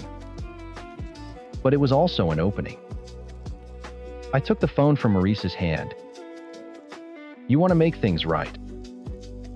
I asked. Yes, James, she said, her voice full of false sincerity. More than anything. Okay, I said, leaning forward. Then we'll give you the same chance Grandma gave you 10 years ago. What? What are you talking about? The funeral is on Saturday, I said, my voice as steady as I could make it. You are welcome to come. But you will come alone. Jacques is not welcome. Henri is not welcome. If they set one foot on the property, we will have them escorted off. Is that clear? I could hear her sharp intake of breath. You can't be serious. I'm dead serious, I continued, the words feeling like stones in my mouth. You show up alone. You walk into that church, you go up to her casket, and you apologize. You apologize for choosing them over her. You apologize for letting her die without her daughter. You do that you can stay. Those are the terms. For a beat, there was nothing. Then the mask didn't just crack. It atomized. How dare you? The shriek was so loud, I pulled the phone away from my ear. How dare you, two ungrateful little bastards, give me conditions after everything I sacrificed for you? Maurice snorted. Sacrificed. You sacrificed your parents. You sacrificed your sons. You sacrificed them for a spineless snake and his whining whelp. You made your choice a long time ago. I gave you a family, she screamed, her voice distorting through the tiny speaker. I gave you a father when you didn't have one. Jacques was never our father, I shot back, the rage I'd been suppressing for 20 years finally boiling over. He was your keeper. And Grandpa was more of a father to us in secret than Jacques ever was to our faces. You threw him away. You threw times her times away. You don't get to come back now and play the grieving daughter. You will regret this. She hissed, her voice venomous. You'll be hearing from my lawyer. That will is a lie. You manipulated an old woman. Go ahead. Maurice said, his voice laced with amusement. I'm sure it'll look great in court. Estranged daughter who hadn't spoken to her mother in a decade sues the grandsons who cared for her until the day she died. Good luck with that. That was it. The last of her control snapped. A string of curses poured out of the phone, foul, ugly words aimed at us, at our grandparents, at the memory of the life she'd torched with her own two hands. I didn't wait for her to finish. I just pressed the red icon on the screen, cutting her off mid-spit. The silence that fell over the kitchen was profound. It was the sound of a final, permanent ending. Maurice reached for the phone. He went to her contact, his thumb hovering for a second before pressing block. He looked at me, and I nodded. He confirmed. A tiny notification popped up, times. Number blocked. Asterisk. We sat there for a long time, the quiet of my grandmother's house settling around us again. It wasn't a heavy silence anymore. It was clean. Cleansed. Manage the estate. I said softly, shaking my head.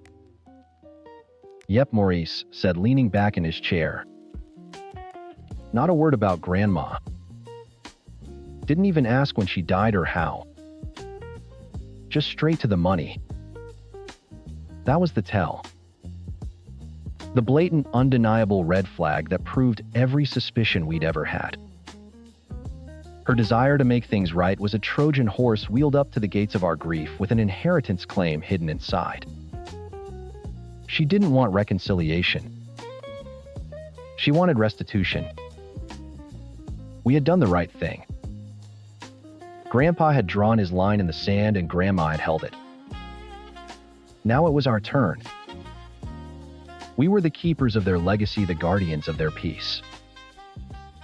And we would be damned if we let the woman who broke their hearts dance on their graves. Story 6. 3 months ago, Sarah and I were in bed laughing. We just downloaded one of those fertility tracking apps, the kind with a pastel color scheme and little cartoon storks. After 18 years together, we were finally going for it. We were going to be parents. I remember tracing the curve of her hip, thinking, times, this is it. This is the next chapter, asterisk. 1 month ago, Sarah came home from work, dropped her keys in the ceramic bowl by the door, a sound I'd heard 10,000 times, and walked into the living room where I was watching the game. She didn't kiss me. She just stood there blocking the TV. I need some space, Rob, she said. I muted the sound. Okay. Bad day at the office. No. I mean, I need space. From this. She waved a hand around the room at our life. I'm going to sleep in the guest room. Just like that. The switch flipped. An 18-year history gone. The woman who just weeks ago was charting her ovulation cycles was now a stranger building a wall down the middle of our home. The first casualty was language. Babe and honey vanished overnight. I became Rob. Then a few days later, Robert. It felt like a demotion. Next was the phone. Her screen, which had always been an open book, was now permanently face down on the counter. If I walked into a room while she was texting, she'd lock it with a frantic jab of her thumb. She carried it with her to the bathroom, to the kitchen to get the mail. It was a new limb one I wasn't allowed to touch. Then came the drinking. Sarah was a social drinker. A glass of wine with dinner person. Suddenly she was downing 2-3 glasses of bourbon on a Tuesday night, staring at the wall. The silence was deafening. I tried to break through. Sarah talked to me. What's going on? We were just trying for a baby. She wouldn't look at me. She just swirled the amber liquid in her glass. I feel like we got married too young. We never had a chance to be our own people. We were 22, I said. We grew up together. That was the whole point. I wanted kids years ago, Robert, she'd say a week later, a complete 180. I feel like I've missed my window. We are literally times trying right now. I'd remind her, my voice tight with frustration. It was like arguing with a ghost.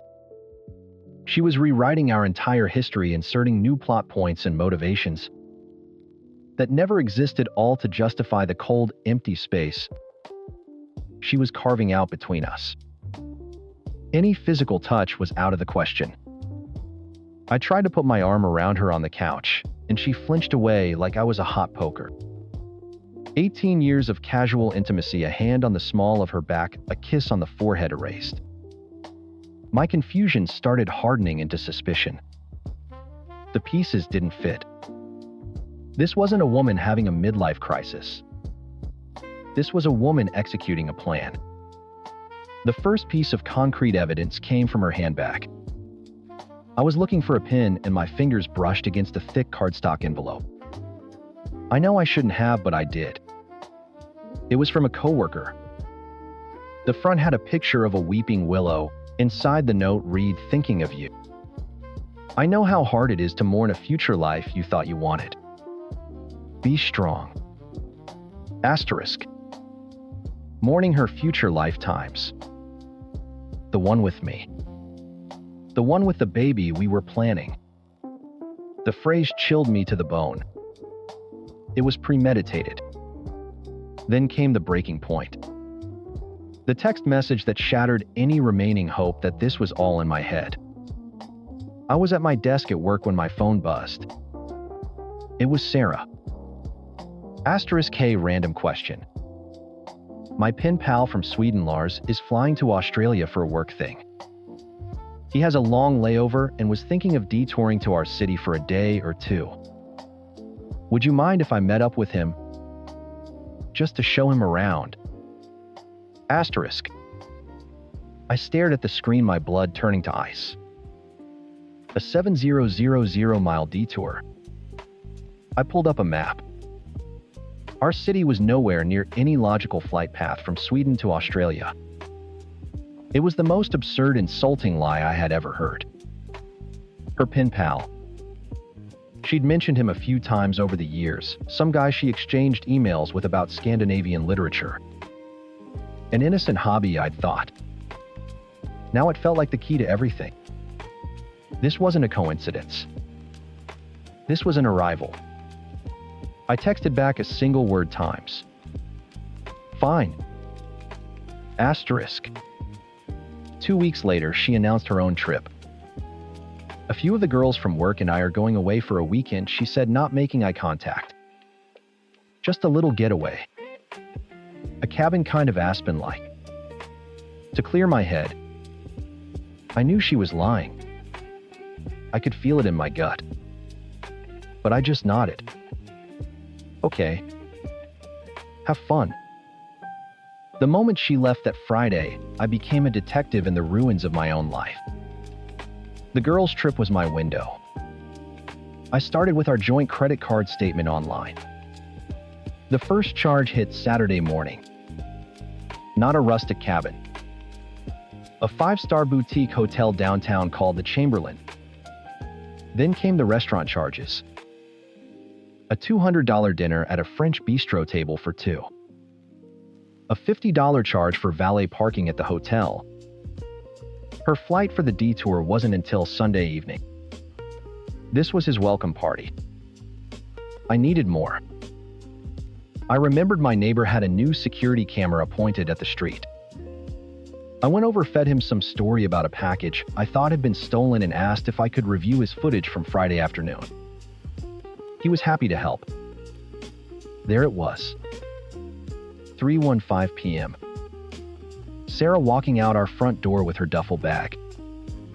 But she didn't get into an Uber. A sleek black Audi I'd never seen before pulled up. A man got out of the driver's side. Tall, blonde, undeniably.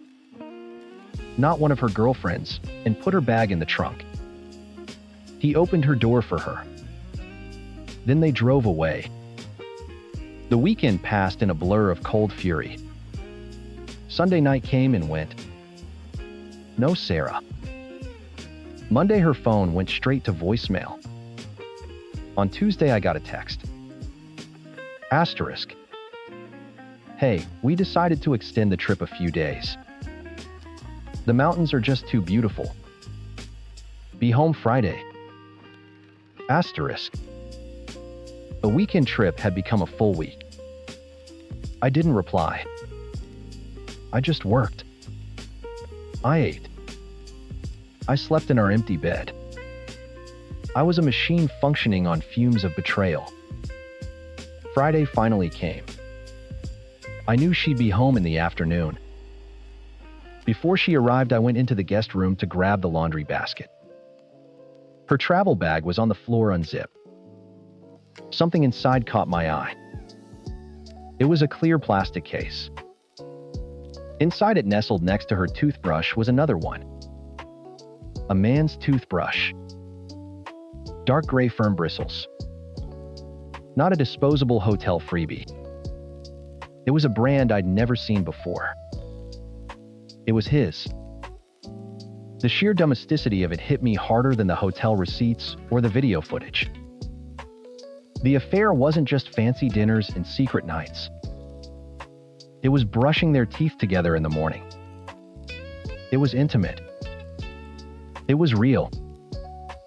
I took the toothbrush and placed it in the center of the coffee table in the living room.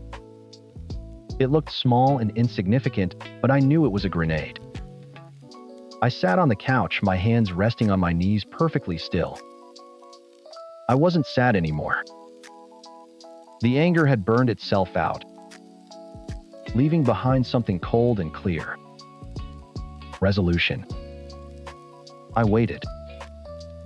An hour later, I heard the sound I'd been waiting for. The crunch of tires on the gravel driveway. A car door slamming shut. Then the jingle of keys at the front door. The deadbolt slid back with a heavy final sounding times thunk asterisk. The doorknob began to turn. The door opened and Sarah walked in, dropping her duffel bag with a weary sigh. She was tanned, her hair lighter from the sun. She looked relaxed. Happy. Hey, she said, forcing a smile that didn't reach her eyes. I'm back. God, the traffic was insane. She started to walk toward the kitchen, but stopped when she saw me on the couch. Then her eyes drifted down to the coffee table, to the single dark gray toothbrush sitting in the middle of the polished wood. She froze. For a full 10 seconds, she said nothing. Her brain was whirring, trying to calculate the odds to formulate a lie. "What's that?" she finally asked, her voice a little too high. "I was hoping you could tell me," I said. My own voice was steady calm.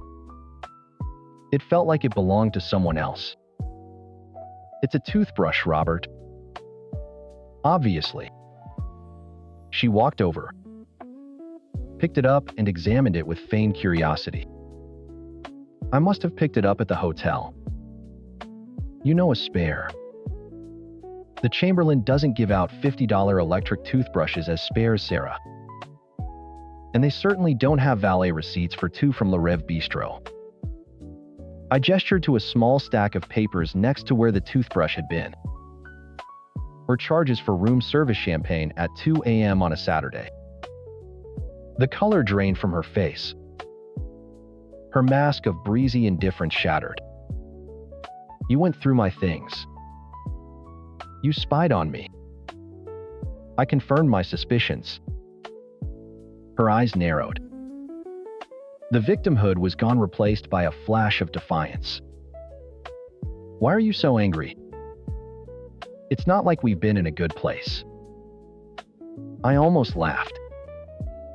The sheer audacity of it was breathtaking. "A month ago, you were tracking your ovulation cycle on a fertility app with me. A month times ago. Don't you dare pretend this is some long, slow drift apart. This was a demolition. Planned and executed.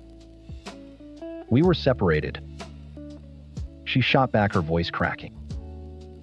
"I told you I needed space. We were sleeping in different rooms." There it was. The justification she had constructed in her head, the lie she would tell herself and everyone else. The legal loophole for her conscience. "No, Sarah," I said, standing up. I was taller than her, and for the first time in a long time I felt it. You times were separated. I was just your roommate while you waited for your boyfriend to fly 7,000 miles. She flinched as if I'd slapped her. The word boyfriend hung in the air between us, ugly and undeniable. She had no defense left. The lies had run out. She just stood there, clutching the toothbrush in her fist like a weapon she'd forgotten how to use. "Get out of my way, Robert," she whispered, brushing past me towards the guest room. She slammed the door, and the sound echoed through the silent house. I didn't follow her. I didn't shout. I just stood there in the living room, surrounded by the ghosts of our life together. The anger was gone. The hurt was gone.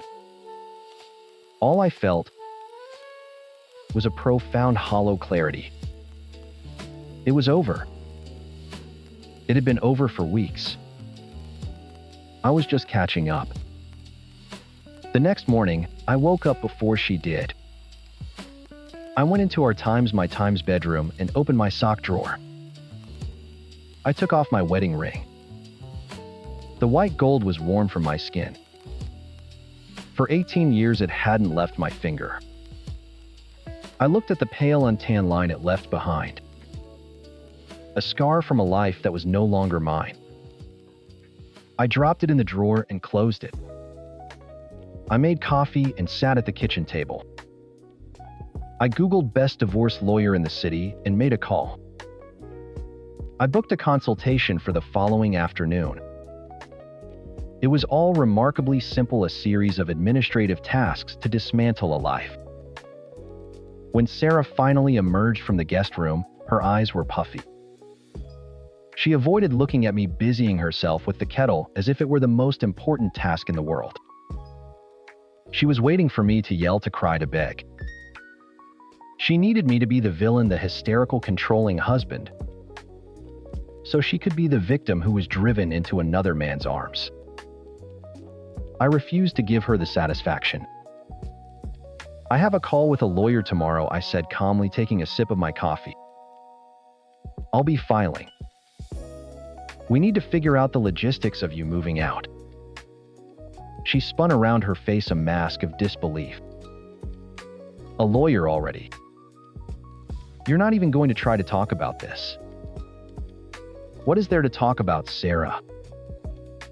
You made your choice. You had a week-long romantic getaway with another man while you let me think you were on a girl's trip. You brushed your teeth with him. The talking phase is over. For the next 2 weeks, we lived as ghosts. Polite, silent roommates who communicated via text message if absolutely necessary. I watched her not with anger or sadness anymore, but with a kind of morbid curiosity. I saw her on her phone constantly, a small secret smile on her face. She was texting him. Lars. Sometimes I'd hear her on the phone in the guest room. Her voice low and happy, speaking in a way she hadn't spoken to me in years. It didn't hurt. It was just information. It was confirmation that I'd done the right thing. This wasn't a mistake she'd made. It was a future she'd chosen. The hardest part was telling people. I started with my parents, then hers. I kept it simple, factual. Sarah and I are getting a divorce. She had an affair. Her parents were mortified. Mine were furious. The narrative she wanted of two people who simply grew apart was dead on arrival. I made sure of it. I wasn't going to let her rewrite our history to absolve herself. The truth was the only thing I had left, and I wielded it like a shield. One evening I came home from the gym to find her packing boxes in the living room. Her phone was on the counter, lit up with a new message. I couldn't help but glance at it. It was from Lars. Asterisk, only a few more weeks until I see you, my love. Then we can finally start for real. Asterisk. Sarah saw me looking. She snatched the phone, a guilty look on her face. A month ago, that sight would have shattered me. Now nothing. It was like watching a scene from a movie I'd already seen. I knew how it ended for me. I'm moving out at the end of the month, she said, not looking at me. I found a place. Good, I said, and walked to the fridge to grab a bottle of water.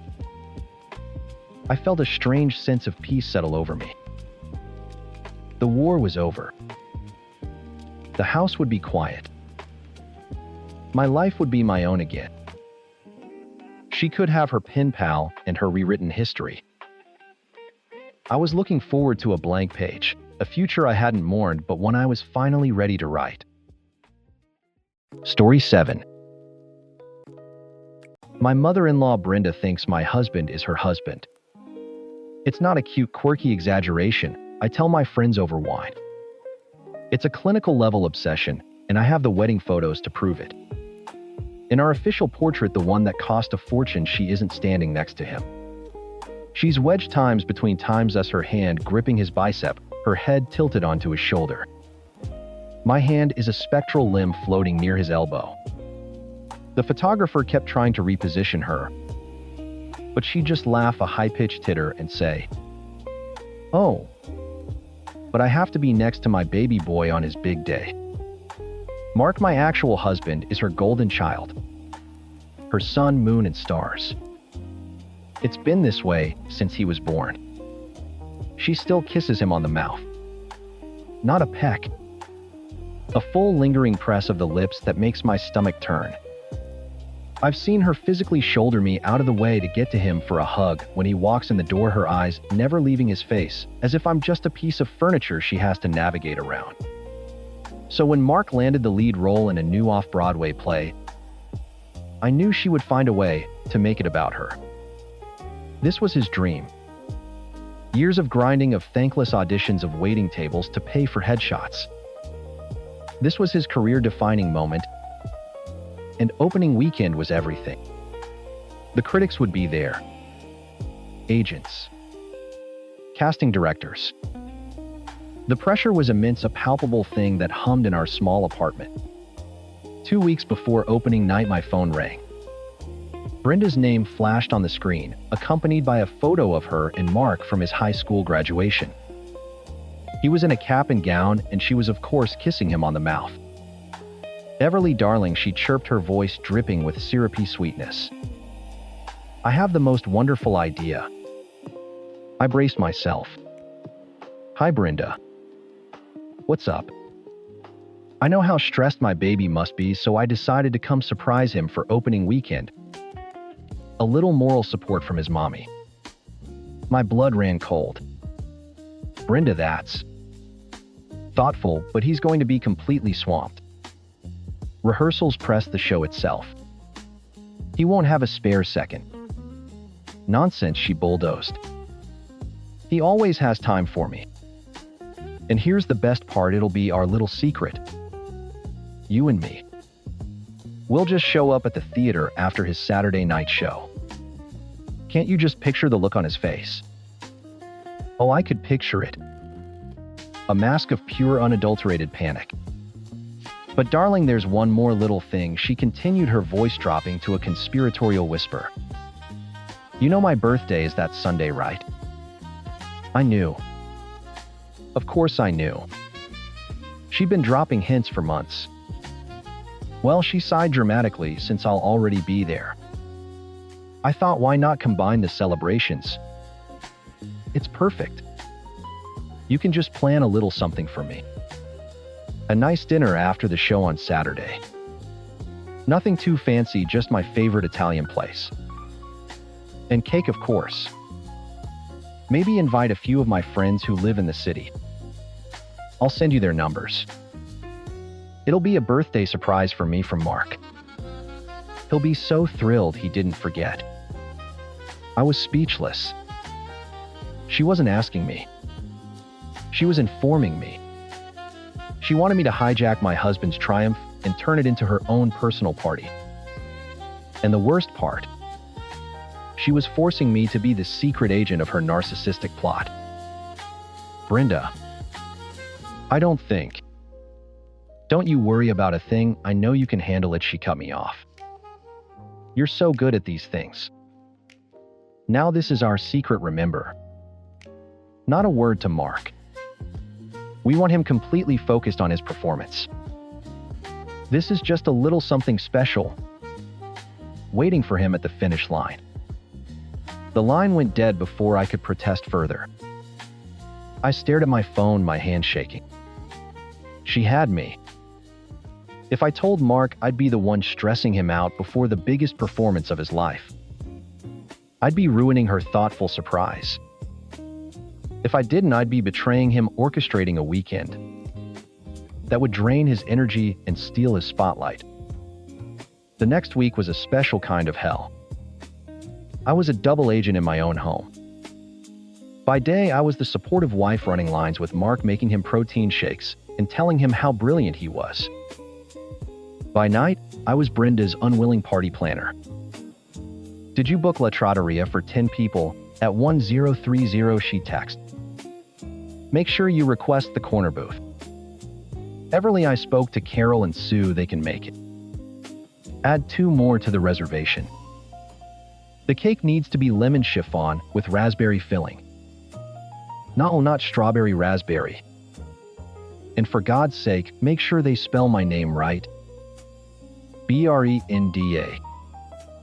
Mark could feel the tension radiating off me.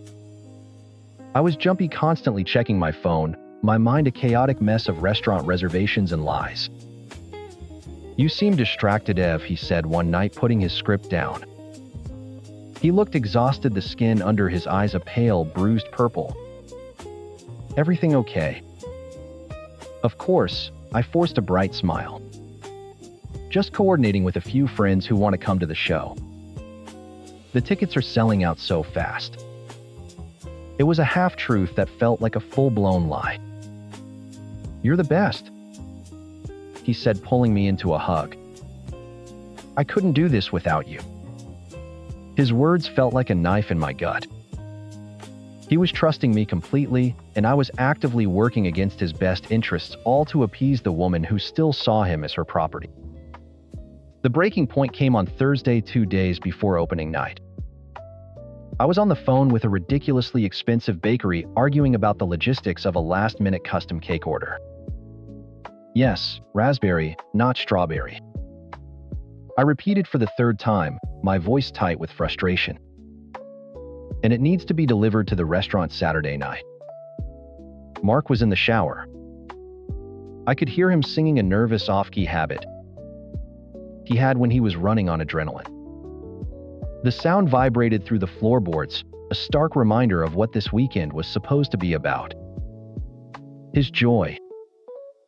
His success. Brenda called me right after I hung up with the bakery. "Just checking in, dear," she sang.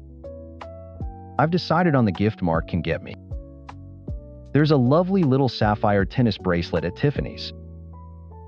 I'll send you the link so you can, forward it to him. He'll want to get me something special to mark the occasion." My jaw dropped. The audacity. The sheer unadulterated selfishness. It was a tidal wave, and I was drowning in it. I was facilitating my own erasure from my husband's life, becoming nothing more than a personal assistant to his mother's delusions. The weight of it all, the lies, the manipulation, the disrespect crashed down on me. I felt a hot surge of anger so pure and potent it made me dizzy. I hung up on her without a word. My heart was pounding a frantic drum against my ribs. I couldn't do it. I couldn't let her win. Not this time. The bathroom door opened. Mark walked out wrapped in a towel, steam curling around him. He took one look at my face, at the phone clutched in my white-knuckled hand, and his tired expression shifted to one of deep concern. "Ev," he said, his voice soft. "What's wrong? Tell me what's going on." The question hung in the steamy air between us. For a second, my throat closed up, the lies clogging it like cement. Then they all came pouring out in a ragged, desperate torrent. "It's your mother," I whispered, the words tasting like poison. "She's coming.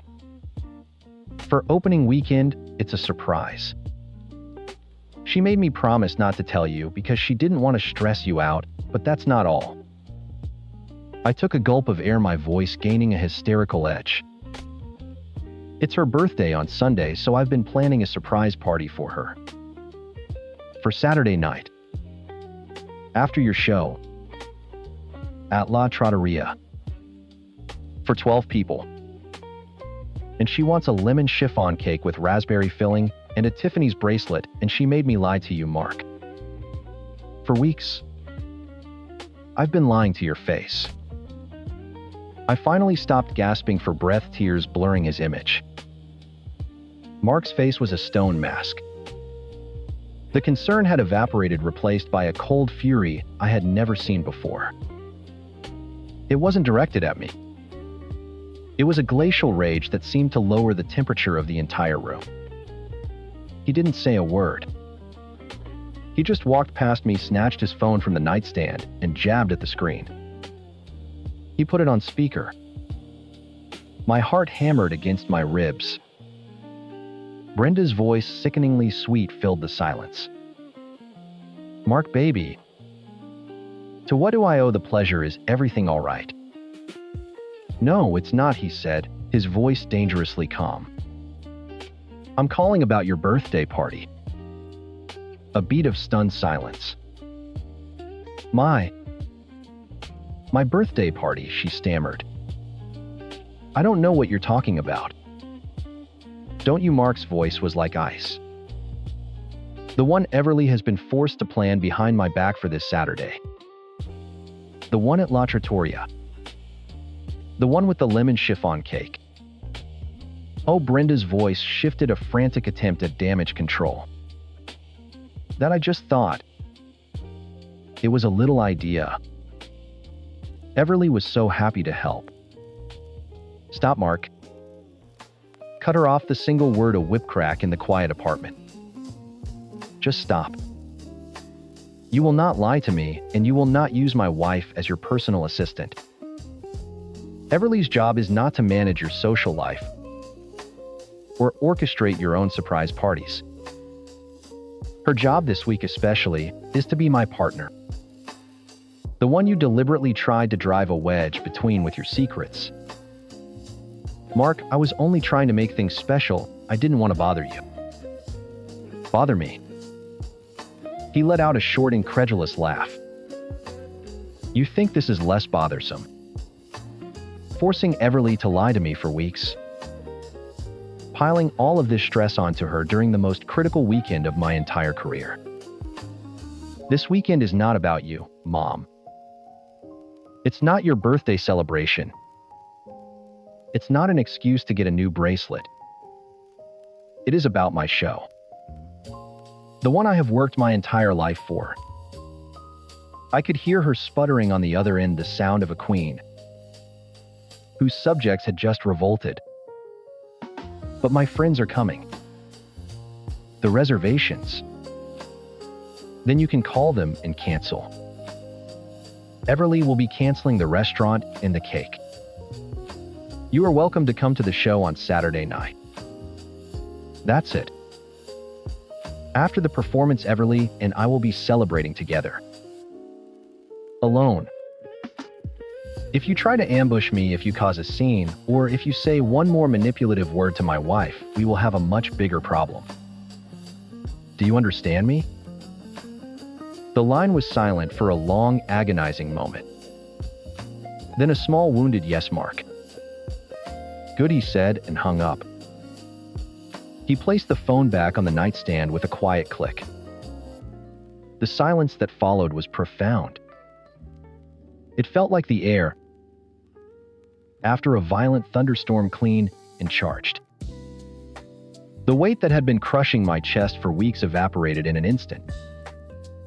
I let out a shaky breath I didn't realize I'd been holding, and the tears that had been threatening finally fell hot and silent.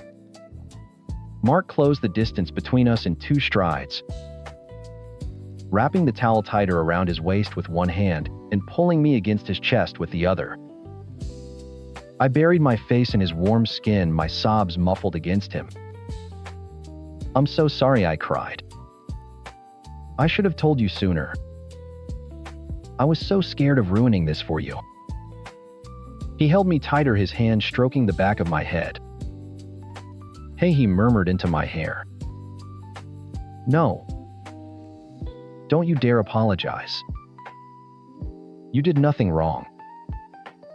She put you in an impossible position. This is on her 100%. The only thing I'm sorry about is that you had to carry that by yourself for so long. He tilted my chin up, his eyes searching mine. The anger was gone, replaced by a fierce, unwavering protectiveness. You and me, Ev. We are a team. No one gets to come between that. Especially not her. He picked up my phone from where I dropped it on the bed. He scrolled through my texts, his jaw tightening as he saw the endless stream of demands from Brenda. Without a word, he found the number for the bakery and pressed call. Hi there, he said, his voice perfectly pleasant. I'm calling to cancel a cake order for this Saturday under the name Everly. Yes, the lemon chiffon.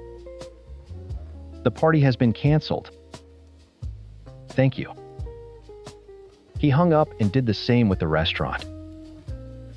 It was over in less than a minute. He deleted Brenda's text, then blocked her number from my phone. There, he said, setting the phone down. You're done. From now on, I handle her. All calls, all texts, all visits go through me. You don't have to speak to her unless you want to.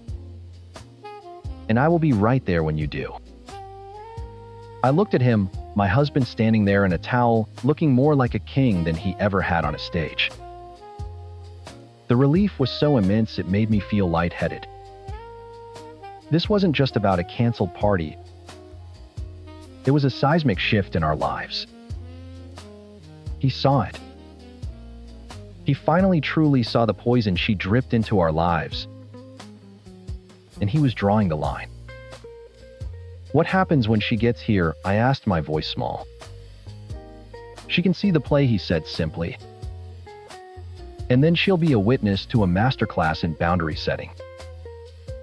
I'll make it very clear face to face that the way she treats you is unacceptable. You are my wife and my priority. If she can't respect that, if she can't respect times you times, then she won't be welcome in our home or our lives. End of story. He leaned in and kissed me a real kiss, slow and deep and sure. It wasn't a kiss of passion, but of promise. A promise of partnership, of protection. For the first time in weeks, the knot in my stomach was gone. In its place was a warmth that spread through my entire body. Brenda had tried to hijack the biggest weekend of his life, but all she'd managed to do was show him exactly who his leading lady was. And it was me. Story 8. A year ago, this house was a life raft. I'd lost my job and my apartment in the same catastrophic week, and when my brother Mark offered me his spare room, I cried with relief. Anything you need, I'd told him, my voice thick. I'm so grateful. They're still cashing that check. The gratitude curdled slowly, then all at once. It started with small things. Hey Grace, can you grab groceries? I'll get you back. Sarah, my sister-in-law, would say, not looking up from her phone. Mark would echo it. We're a little tight this month. Can you spot the internet bill? A little tight became their permanent state of being. I got a new job, a good one, and started paying rent. Then my rent somehow began to cover their half of the mortgage. Then the utilities. Last month, I sat down with a calculator and a pile of receipts. My blood ran cold.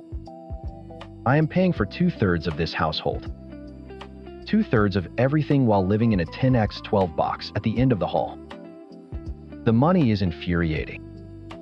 The rest is soul-crushing. Sarah doesn't work. She doesn't cook. She doesn't clean.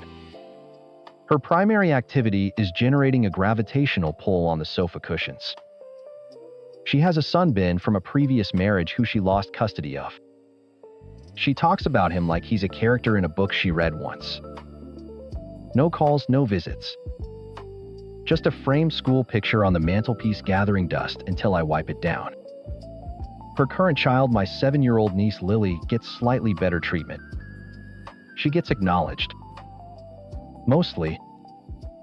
Auntie Grace, I'm hungry, Lily whispered to me last night, tugging on my sleeve the second I walked in from my 9-hour workday. I looked past her. Sarah was on the sofa scrolling through Instagram, a half-eaten bag of chips on her chest. The sink was overflowing with dishes from the day before. What did your mom make for dinner? I asked, keeping my voice even. Lily's face fell. She said to wait for you. I felt a familiar hot spike of rage. I looked at Sarah, who didn't even have the decency to pretend she couldn't hear us. I cooked chicken nuggets and mac and cheese, helped Lily with her spelling words, gave her a bath, and read her 2 chapters of her book before tucking her into bed. Sarah didn't move from the couch once. Mark came home just as I was finishing the mountain of dishes, kissed Sarah on the head, grabbed a beer, and asked me, tough day at work. I tried talking to him about it 2 weeks ago. I cornered him in the garage while he was pretending to organize his tools. Mark, this isn't working. I started, my heart pounding. I'm paying almost all the bills. I'm taking care of Lily every single night. I can't keep doing this. He wouldn't meet my eyes. He just kept rearranging a set of wrenches. Look, Grace, we're a team. Family helps family. You know Sarah's going through a lot. What is she going through? I snapped. The new season of that reality show she likes, She Does Nothing, Mark. And you let her. That's when he turned on me. His face hardened. We were there for you when you were on your ass.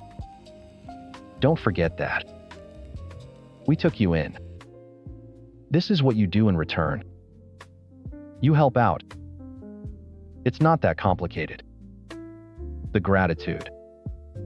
That goddamn check. He slapped it on the table every single time, the ultimate trump card. My obligation. My penance for having had a single awful year. The last few days, something has been different. There's a weird energy in the house, a secret fizzing between Mark and Sarah. They've been whispering in corners, sharing smirks over the dinner I cooked. It felt like a storm was gathering just over the horizon. I've been bracing myself, assuming they were about to ask for more money. Maybe for a vacation they couldn't afford, or for Sarah's car payment that was 3 months overdue. I was already polishing my no, getting it ready. Tonight the storm broke. I made spaghetti. Lily was chattering about a girl in her class who could do a cartwheel.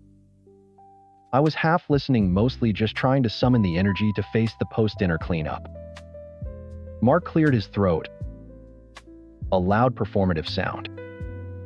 He reached across the table and took Sarah's hand. She was beaming, a sly, triumphant look in her eye that was aimed directly at me. So Mark began, his voice booming with forced cheer. We've got some incredible news. I put my fork down, a knot of dread tightening in my stomach.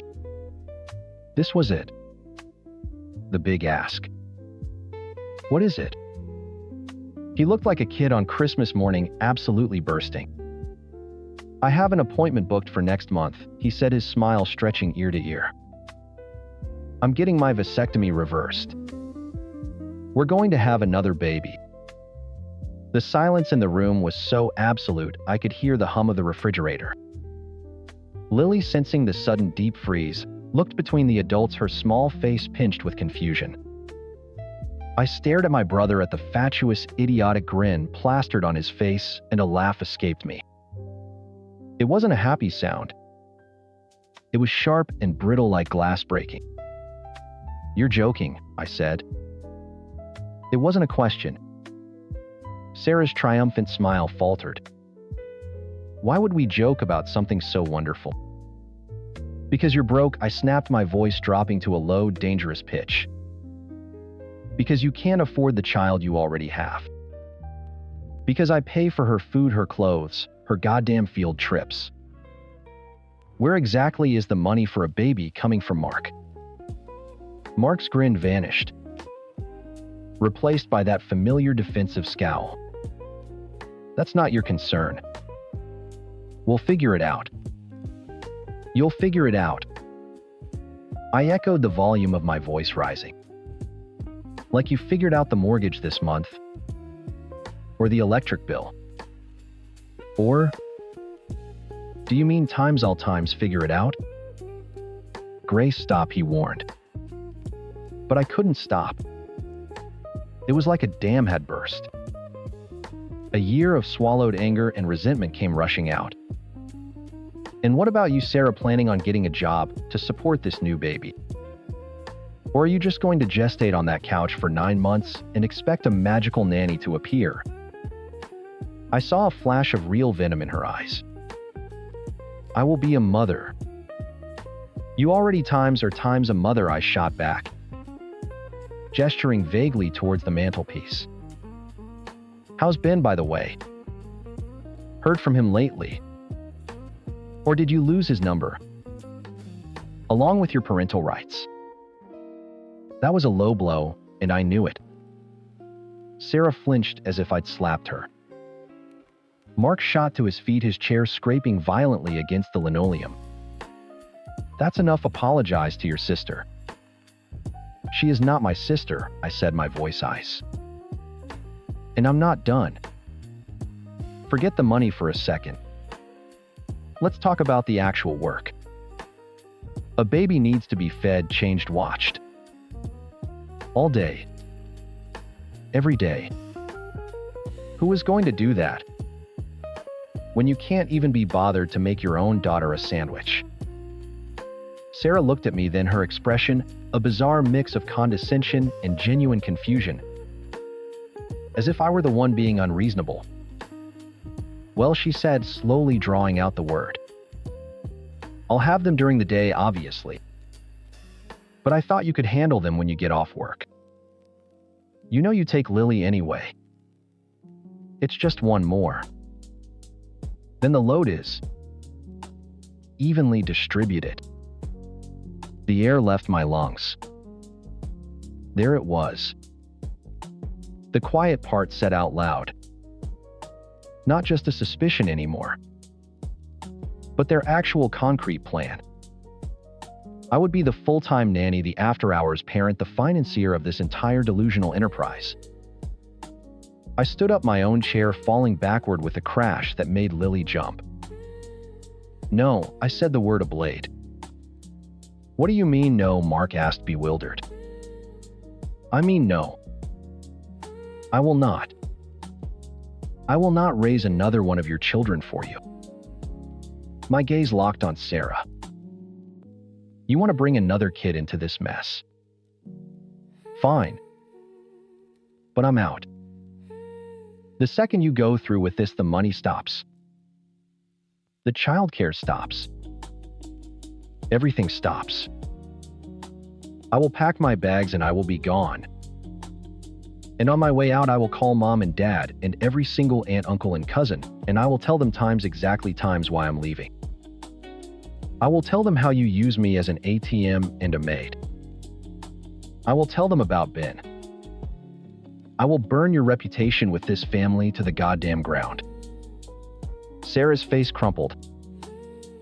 It was an astonishingly fast transformation from smug matriarch to be to sputtering victim. Tears welled in her eyes. You're a monster, she sobbed, burying her face in her hands. You're trying to ruin our happiness. Get out. Mark snarled, his face purple with rage. He pointed a trembling finger at the door. Get out of my house. Now. I laughed again, that same ugly, broken sound. You can't. I said the truth of it, landing with the force of a physical blow. You can't afford it, Mark. You kick me out, you lose 2/3 of your income. The bank takes this house in 3 months tops. You can't get rid of me. You need me. I watched the realization dawn on his face, the rage curdling into a horrified, impotent understanding. He knew I was right. I owned them. I turned and walked away from the table, from Sarah's performative sobs and Mark's slack-jawed fury. I walked into my tiny room and shut the door, my entire body shaking. I pulled out my phone. My mother picked up on the second ring. Hi, honey, what's up? I told her everything. The money, the chores, taking care of Lily, and the grand finale, the vasectomy reversal, and their plan for me to raise the baby. There was a long, stunned silence on the other end of the line. He's getting his times, what times reversed? She finally asked, her voice tight. And she said you'd handle it, oh Grace. That shameless, lazy girl. I am so sorry. I'm calling your brother right now. There was a fierce, protective anger in her voice that almost made me cry with relief. Someone was on my side. Thanks, Mom, I whispered. Don't thank me. Family doesn't do that to family. 10 minutes later, my father called. I knew from the tone of his grace that this would be different. Your mother just told me what you said to your brother. He began, his voice heavy with disappointment. You've caused a huge mess. I told them the truth. Dad? It's his life. It's his marriage, he boomed, his voice rising. If they want another baby, that is their business, not yours. You don't get to threaten your own brother. You don't get to interfere and hold money over his head. You're tearing this family apart over something that is none of your concern. None of my concern. They explicitly told me they expect me to raise it. You're living under his roof, he said, as if that explained everything. You help out, you don't make demands. You should have just kept your mouth shut and figured it out later. I felt a cold wave of despair wash over me.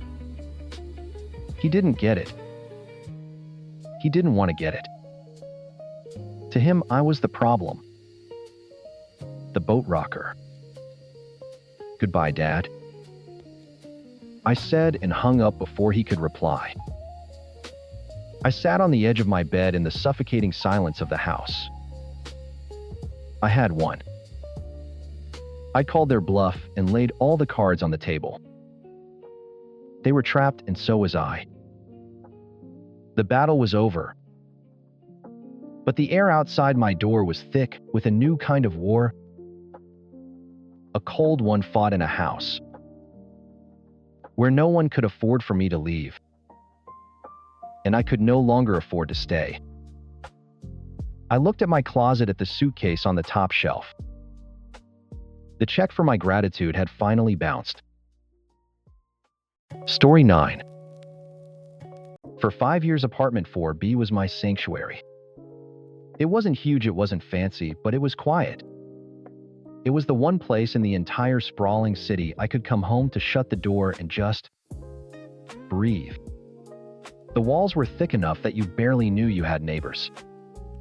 It was perfect. Then 4A got new tenants. I first saw them on a Saturday. I was coming back from a grocery run, and the hallway was choked with boxes. A guy who looked to be in his late 20s, all frantic energy and messy hair, was trying to direct movers while simultaneously wrangling 3 of the tiniest human beings I'd ever seen. They all looked to be under 4. One was strapped to his chest in a carrier, another was clinging to his leg, and a third, the oldest by maybe a year, was systematically pulling books out of a box and throwing them down the hall.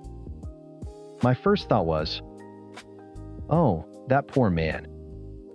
A single dad with 3 toddlers. My heart went out to him. I smiled, offered to hold the door, and told him to let me know if he needed anything. He gave me a harried, grateful nod. The sympathy lasted about 48 hours. That's when the screaming started. And I don't mean crying. I don't mean the fussy whimpers of a tired baby. I mean top of the lungs, air raid siren, ear-piercing shrieking. It wasn't occasional. It was a constant. I started counting. 10, 12, sometimes 15 distinct full-blown tantrums a day. They were raw animal sounds of pure unchecked rage. It was the soundtrack to my life. I'd wake up to screaming at 7 a.m. I'd try to work on my dissertation proposal, and the shrieks would slice right through my concentration. I'd be on a Zoom call, frantically hitting the mute button as a blood-curdling scream erupted from next door, hoping my colleagues thought it was just a passing ambulance. My home, my one quiet place, had become an acoustic torture chamber. At first, I told myself to be patient. They're just kids. They're adjusting to a new place. He's a single dad, he's overwhelmed. I gave him a month. Then 2. By month 3, my patience had been ground down to a fine bitter powder. The problem wasn't just the kids. It was him. Through the thin wood of his apartment door, which he often left ajar, I could hear the sounds of intense video games. Explosions, gunfire, shouted commands to teammates. A few times I'd walk past and catch a glimpse inside. And there he'd be, parked in front of a massive TV. A huge pair of noise-canceling headphones clamped over his ears, completely zoned in. Oblivious. While one of his children was having a full-scale, vein-popping meltdown 3 feet away from him, he was off in some digital fantasy world. He wasn't overwhelmed. He was checked out. He was using the headphones to block out the very noise that was making my apartment uninhabitable. The screaming wasn't a problem he was struggling to solve. It was a problem he was actively ignoring. My sympathy curdled into resentment. The breaking point came on a Tuesday. I had a huge paper due, a cornerstone of my graduate program, and I simply could not think. Every time I managed to stitch a coherent sentence together, another shriek from next door would rip it apart. It was like trying to build a house of cards during an earthquake. I couldn't take it anymore. I wasn't going to yell. I wasn't going to be a monster. I would be reasonable. I would be the polite, concerned neighbor. I took out a piece of nice stationery and my best pen. I spent 20 minutes crafting the perfect non-confrontational message. Asterisk hi. Neighbor. Asterisk. Asterisk. Welcome to the building. Just wanted to give you a friendly heads up. The walls in this part of the building can be surprisingly thin. I'm not sure if you're aware, but the noise from your apartment, especially the screaming, carries over very clearly. Asterisk. Asterisk. I work from home, and it's become very difficult to concentrate. I would be so grateful if you could try to keep the noise level down. Asterisk. Asterisk. Thanks so much. Asterisk. Asterisk. Your neighbor in 4B. Asterisk. It was polite. It was anonymous. It was perfect. I folded it, put it in an envelope, and walked to his door. My heart was pounding as I taped it right at his eye level. I scurried back to my apartment, feeling a weird mix of terror and relief. But the anxiety wouldn't go away. Had I done the right thing? I typed out the text of my note and posted it anonymously to a community forum online asking for opinions. The feedback was a war. You're a monster. They are literal children. Have some empathy. Passive-aggressive notes are the worst. Be an adult and talk to him. Then the other side. You have a right to the peaceful enjoyment of your home. What you did was perfectly reasonable. The dad is the one at fault here. He's ignoring his kids and letting them terrorize the building. The note was too nice. The comments tore me apart. The guilt trippers got to me. What if he was really struggling? And my note was the thing that pushed him over the edge. What if I was just the cranky, childless woman who couldn't stand the sound of kids? I couldn't stand it. After an hour of watching the online debate rage, I made a decision. I crept out of my apartment, my stomach in knots. I looked both ways down the empty hall, then quickly and quietly peeled the note from his door, ripping it in my haste. I retreated back inside my mission of failure.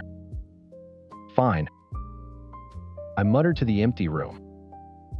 I'll suck it up. I went online and ordered the best noise-canceling headphones. I could find the kind that cost more than my monthly electric bill. They would be my new solution. I would de-escalate internally. I would be the bigger person. The headphones arrived the next day. I put them on, queued up some white noise, and sat down at my desk determined to salvage my paper. For a few minutes there was peace. Then I felt it more than heard it, a low vibration through the floorboards. I pulled one ear of the headphones off. It was coming from the hallway. A child was standing directly in front of my door screaming. A full-throated, rage-filled shriek that seemed to go on forever. It finally stopped, and I heard the father's voice, not correcting, just murmuring something unintelligible. Then the door to 4A clicked shut. I took a deep breath. Asterisk. It's fine. It was a one-time thing. Asterisk. 10 minutes later it happened again. Same spot. A different child, a different pitch of scream, but just as loud, just as close. It echoed in the narrow corridor. Again, the father's placid voice, the click of his door. I was trying to stay calm, I really was. But my blood pressure was rising. My sanctuary was now under direct assault. A third time. Not even 5 minutes had passed. This one was a duet, two of them wailing in horrific harmony, their small bodies practically pressed against my door. It sounded like they were in the room with me. My hands were shaking. I ripped the expensive new headphones off my head and threw them on the desk. This wasn't just him ignoring the noise anymore. This was an invasion. Then came the fourth scream. It was louder, longer, and more defiant than all the others combined. It wasn't a sound of pain or sadness. It was a weapon, and it was aimed directly at me. That was it. The line wasn't just crossed. It had been incinerated. I wrenched my door open. The force of it made the little girl, the oldest one, flinch and stop mid-shriek. She stared at me with wide, tear-streaked eyes. Her brother, a tiny thing in a dinosaur onesie, was still wailing. Their father stood in his open doorway, phone in hand, looking not at his screaming children, but at me. His expression was one of pure, bored annoyance. "Excuse me," I said, my voice dangerously calm. "Could you please not let them do this directly in front of my door?" He pocketed his phone and took a step into the hall, deliberately putting himself between me and the kids. He was taller than I'd realized, and he used it to loom. It's a hallway. It's a common area. It's been 4 times in the last hour, I said, my voice rising despite my best efforts. I can't hear myself think. I'm trying to work in here. He actually scoffed. A dismissive, arrogant little puff of air. They're kids. This is what they do. I'm not locking them in a cage. No one is asking you to, I shot back.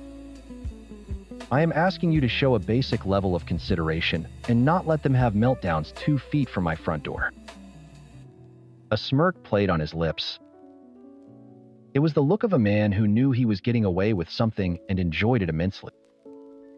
They can scream wherever they want to scream. This isn't your private property. Then he delivered the line that sealed his fate. If you have a problem with it, contact building management. It's what they're there for. He turned his back on me, a clear dismissal. But then he did something so outrageous, so beyond the pale, that I couldn't believe it was happening. He looked down at his 2 silent, staring children. "Go on," he said, his voice now a cheerful, encouraging coo. "You can be as loud as you want. The lady doesn't like it." He looked over his shoulder and gave me a final triumphant sneer.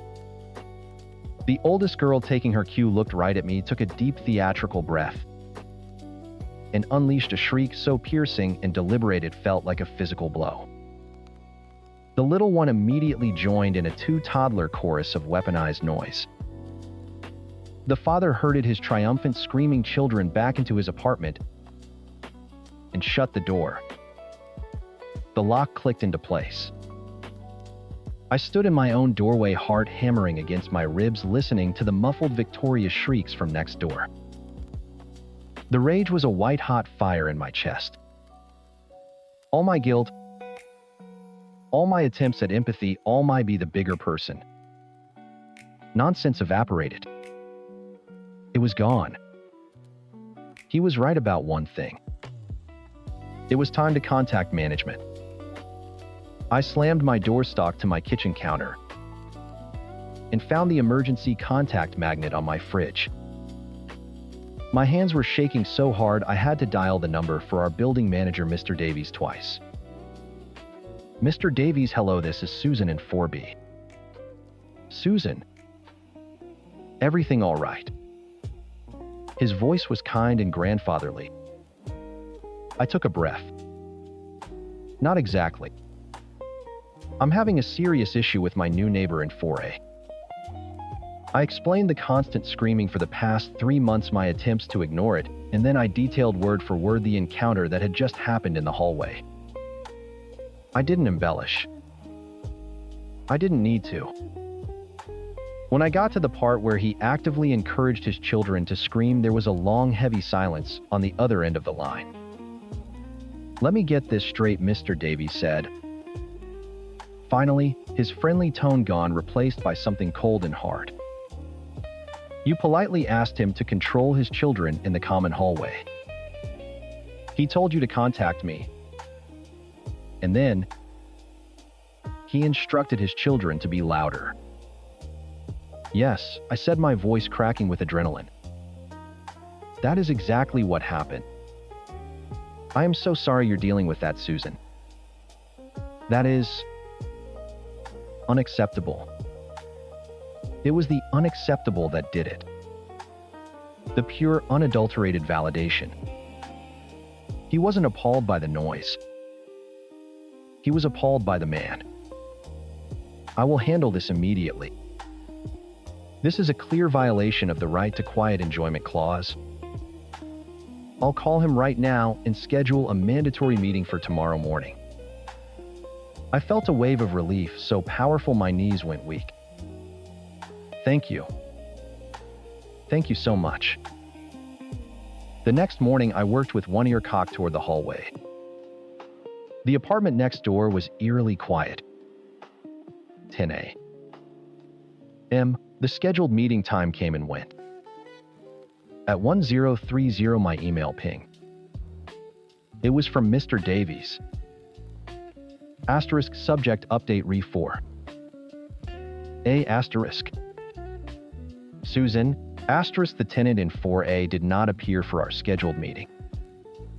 He is not answering his phone or the door. In light of this and the severity of the incident you reported, we are moving forward immediately. A formal cure or quit notice is being delivered, and we have begun the legal eviction process for multiple severe lease violations. Please continue to document any further disturbances. Asterisk. Asterisk. Regards, asterisk.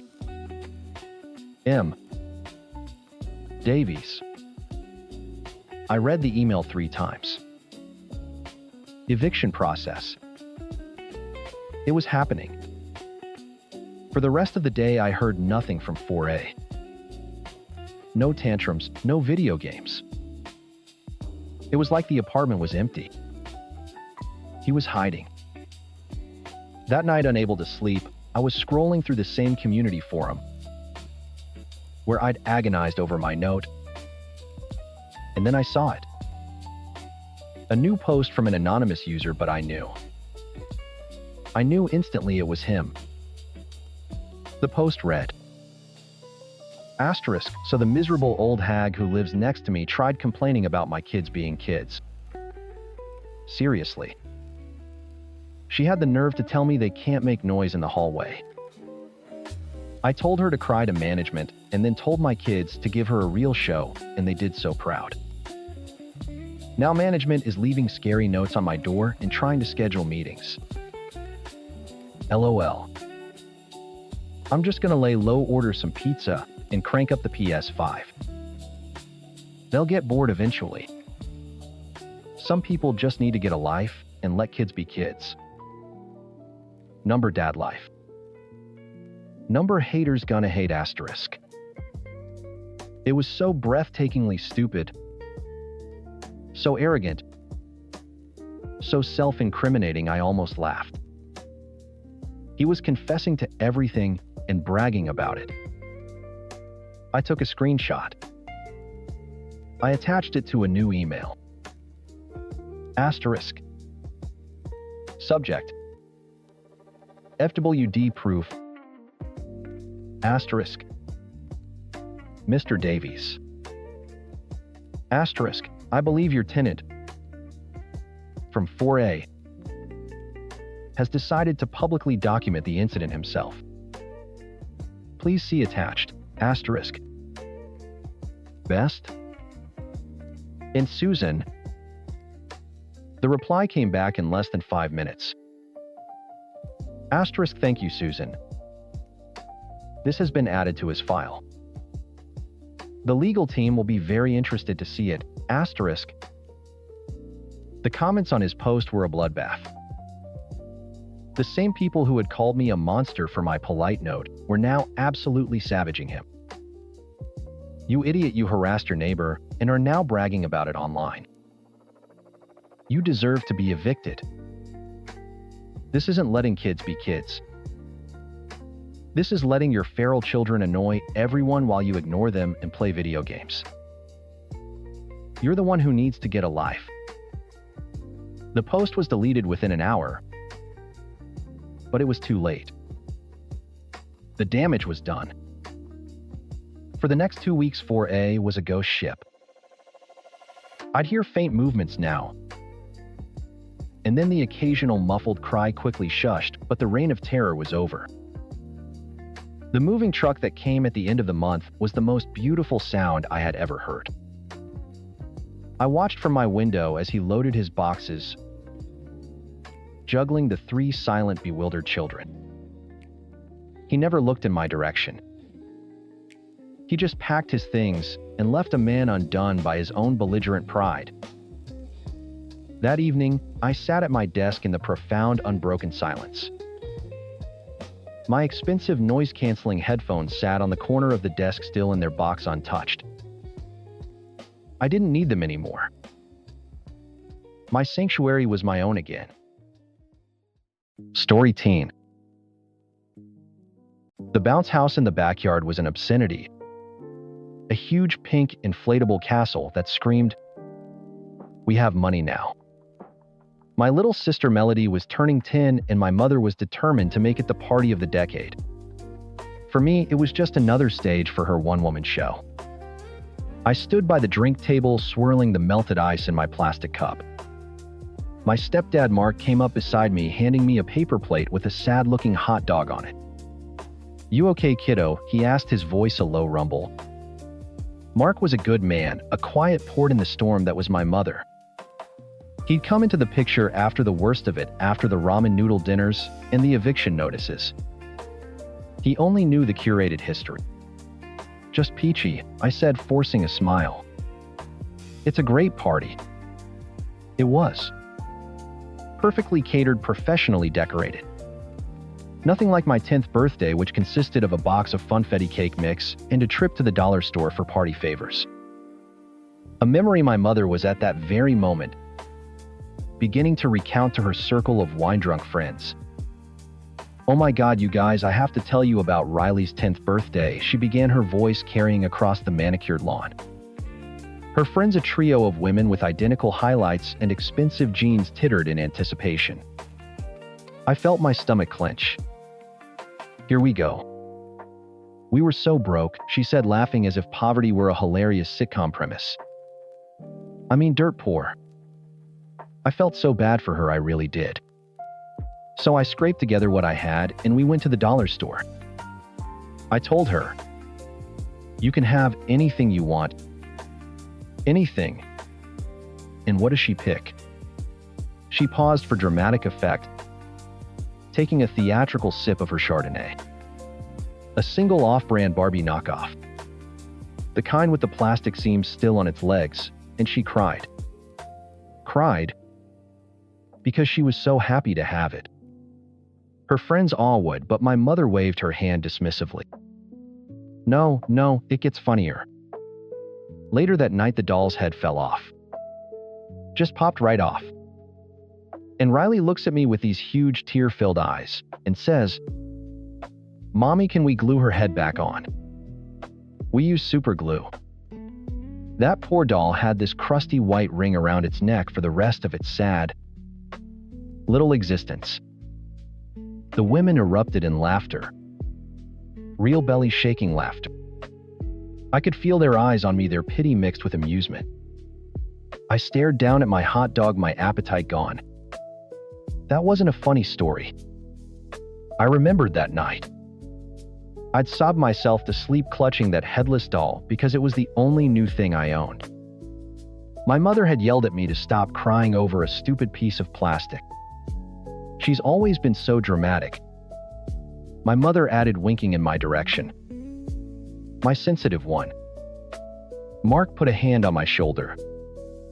That doesn't sound very funny. He murmured, his brow furrowed. It's fine, I lied, my voice tight. Ancient history. But my mother wasn't done. She was on a roll, fueled by her third glass of wine and a captive audience. She refilled her glass from a box of Franzia.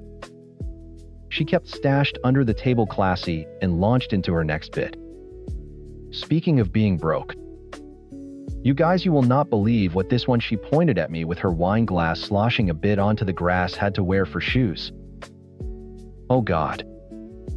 Not the boot story. We could only afford one pair of shoes for her each winter. One, and I'm talking those big clunky black rubber snow boots with the felt liner. Remember those? Nods and chuckles from the hyenas. So, she wore them for everything. To school, to the store, to play in the snow. But the best part, the absolute best part, was gym class. My face was burning. I wanted the ground to open up and swallow me. The teacher would tell them to run laps, and you just see this poor little kid. She started pumping her arms and legs in an exaggerated, clumsy pantomime of me running. Asterisk clomp. Clomp clomp times. Her little legs trying to go so fast, but these giant moon boots holding her back. She looked like a baby elephant in quicksand. All the other kids in their neat little sneakers, and then there's Riley times clomp. Clomp clomp times, coming in dead last every single time. The laughter was louder now. One of the women was wiping tears from her eyes. I looked over at Melody, who was sitting with her friends at a picnic table. She was staring at her slice of cake, looking deeply uncomfortable, pushing her frosting around with a fork. She wouldn't meet my eyes. She never did. My mother took a final triumphant gulp of wine. She beamed, a conquering hero at the end of a long, hilarious battle against our past. Then she delivered the final blow. The one she saved for special occasions. But, hey, what are first kids for, right? She said, gesturing to me with a grand sweep of her arm. They're the practice kids.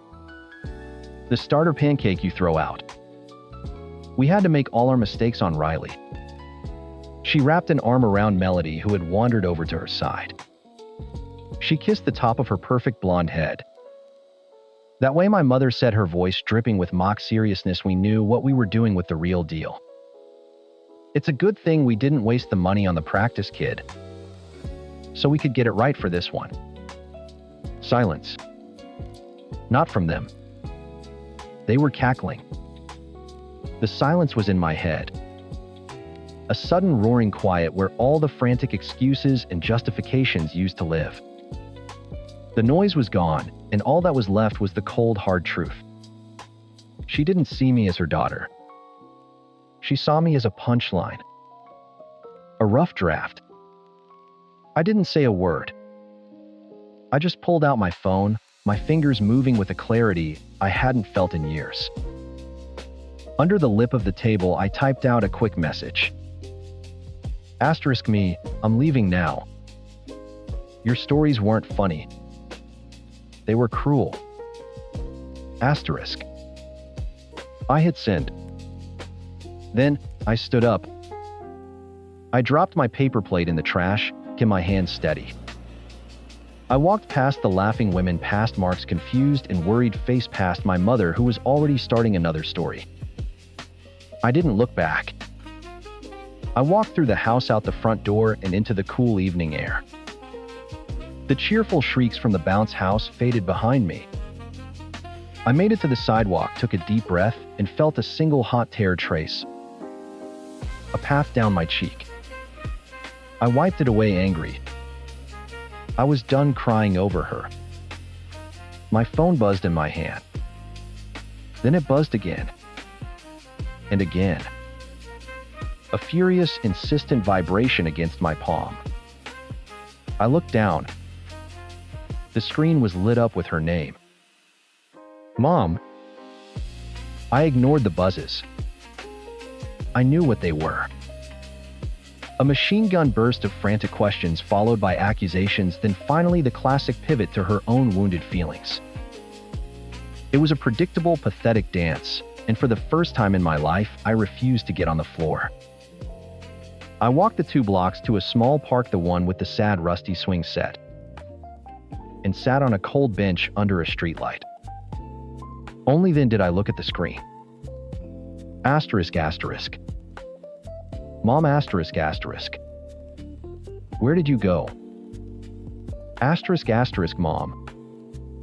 Asterisk, asterisk, Riley. Answer me right now. Asterisk, asterisk. Mom, asterisk, asterisk. You can't just walk out of your sister's party. Asterisk. Asterisk. Mom, asterisk. Asterisk. You are being so ridiculously sensitive. They were jokes. Asterisk, asterisk, Mom, asterisk, asterisk. I cannot believe you. You are ruining this for Melody. You always have to make it about you. I read the words, and for the first time, they had no power. They were just pixels on a screen, the desperate flailings of a woman who had lost her favorite punching bag. I didn't type a reply. Instead, I scrolled through my contacts and hit a different name. It rang twice. Riley.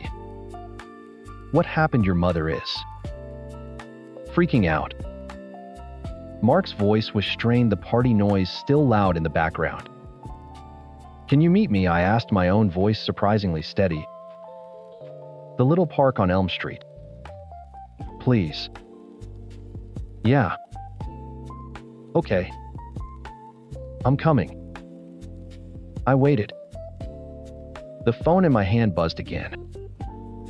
A new text from Mom. Asterisk, asterisk, Mom, asterisk, asterisk, fine. Sulk. I don't know what I ever did to deserve such a dramatic, ungrateful daughter. I almost laughed. I switched the phone to silent and shoved it in my pocket. 10 minutes later, Mark's SUV pulled up. He got out and walked over, his face etched with worry. He sat beside me on the bench, leaving a careful space between us. She's telling everyone you got a migraine, he said quietly. Of course she is, I said. Gotta protect the brand. Talk to me, kiddo. What was that all about? I took a deep breath, the cold air stinging my lungs. It's not what was that about, Mark. It's what it's always been about. You just finally saw it. I turned to look at him to make sure he was really listening. Those weren't just jokes. That's my life. That's how she talks about me, thinks about me. Every one of those funny stories is a memory of me being scared or humiliated or heartbroken. And she serves them up for laughs.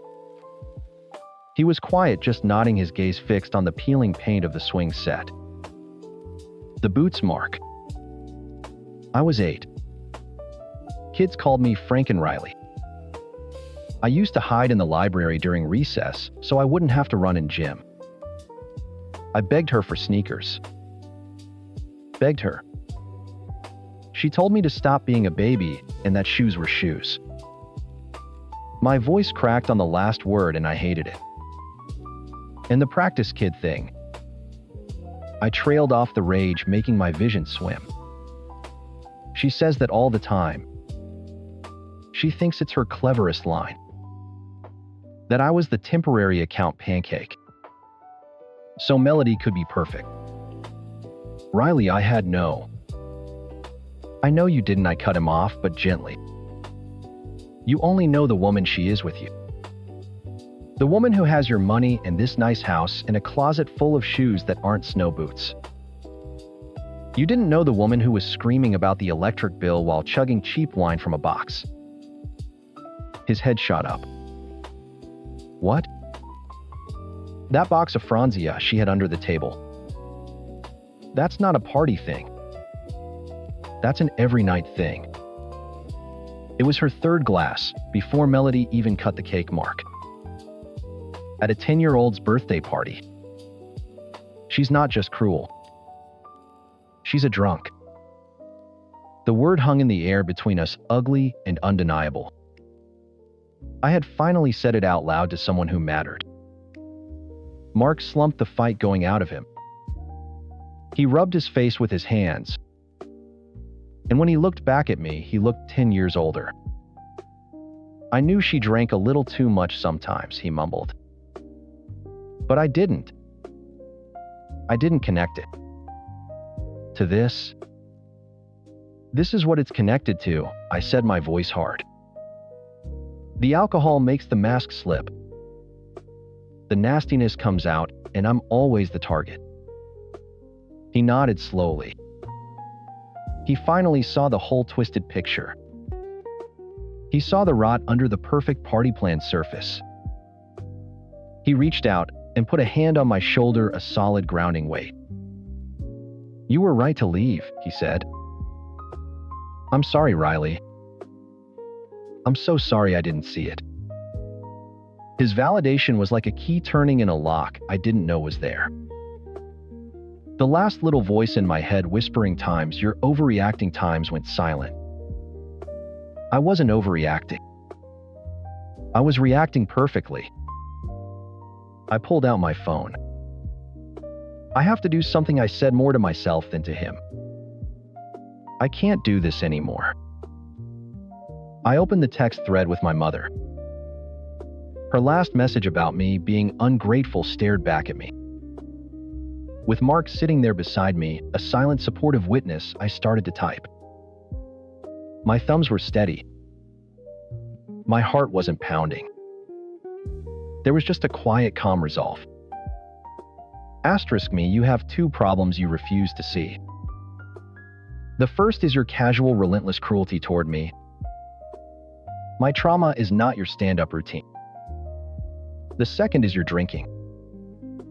You're an alcoholic, and I will no longer be a supporting character in that tragedy. I'm done. I'm taking a very long break from you. Do not contact me. Asterisk. I read it over once. It was perfect. It was true. I hit send. Then, before the inevitable storm of denials and insults could begin, I went to her contact info. I scrolled down. My finger hovered for a second over the words. Asterisk. Block this caller. Asterisk. I pressed it. A confirmation popped up. Asterisk. You will not receive phone calls, messages, or FaceTime from people on the block list. Asterisk. I pressed times block contact asterisk. Done. An incredible wave of relief washed over me. So potent it was almost dizzying. It wasn't sadness. It wasn't grief. It was peace.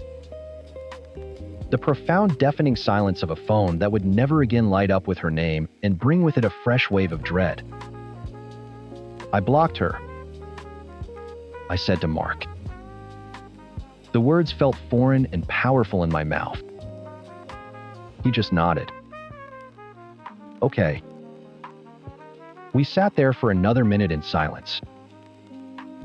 I'll make sure you can still see Melody, he said finally. And me.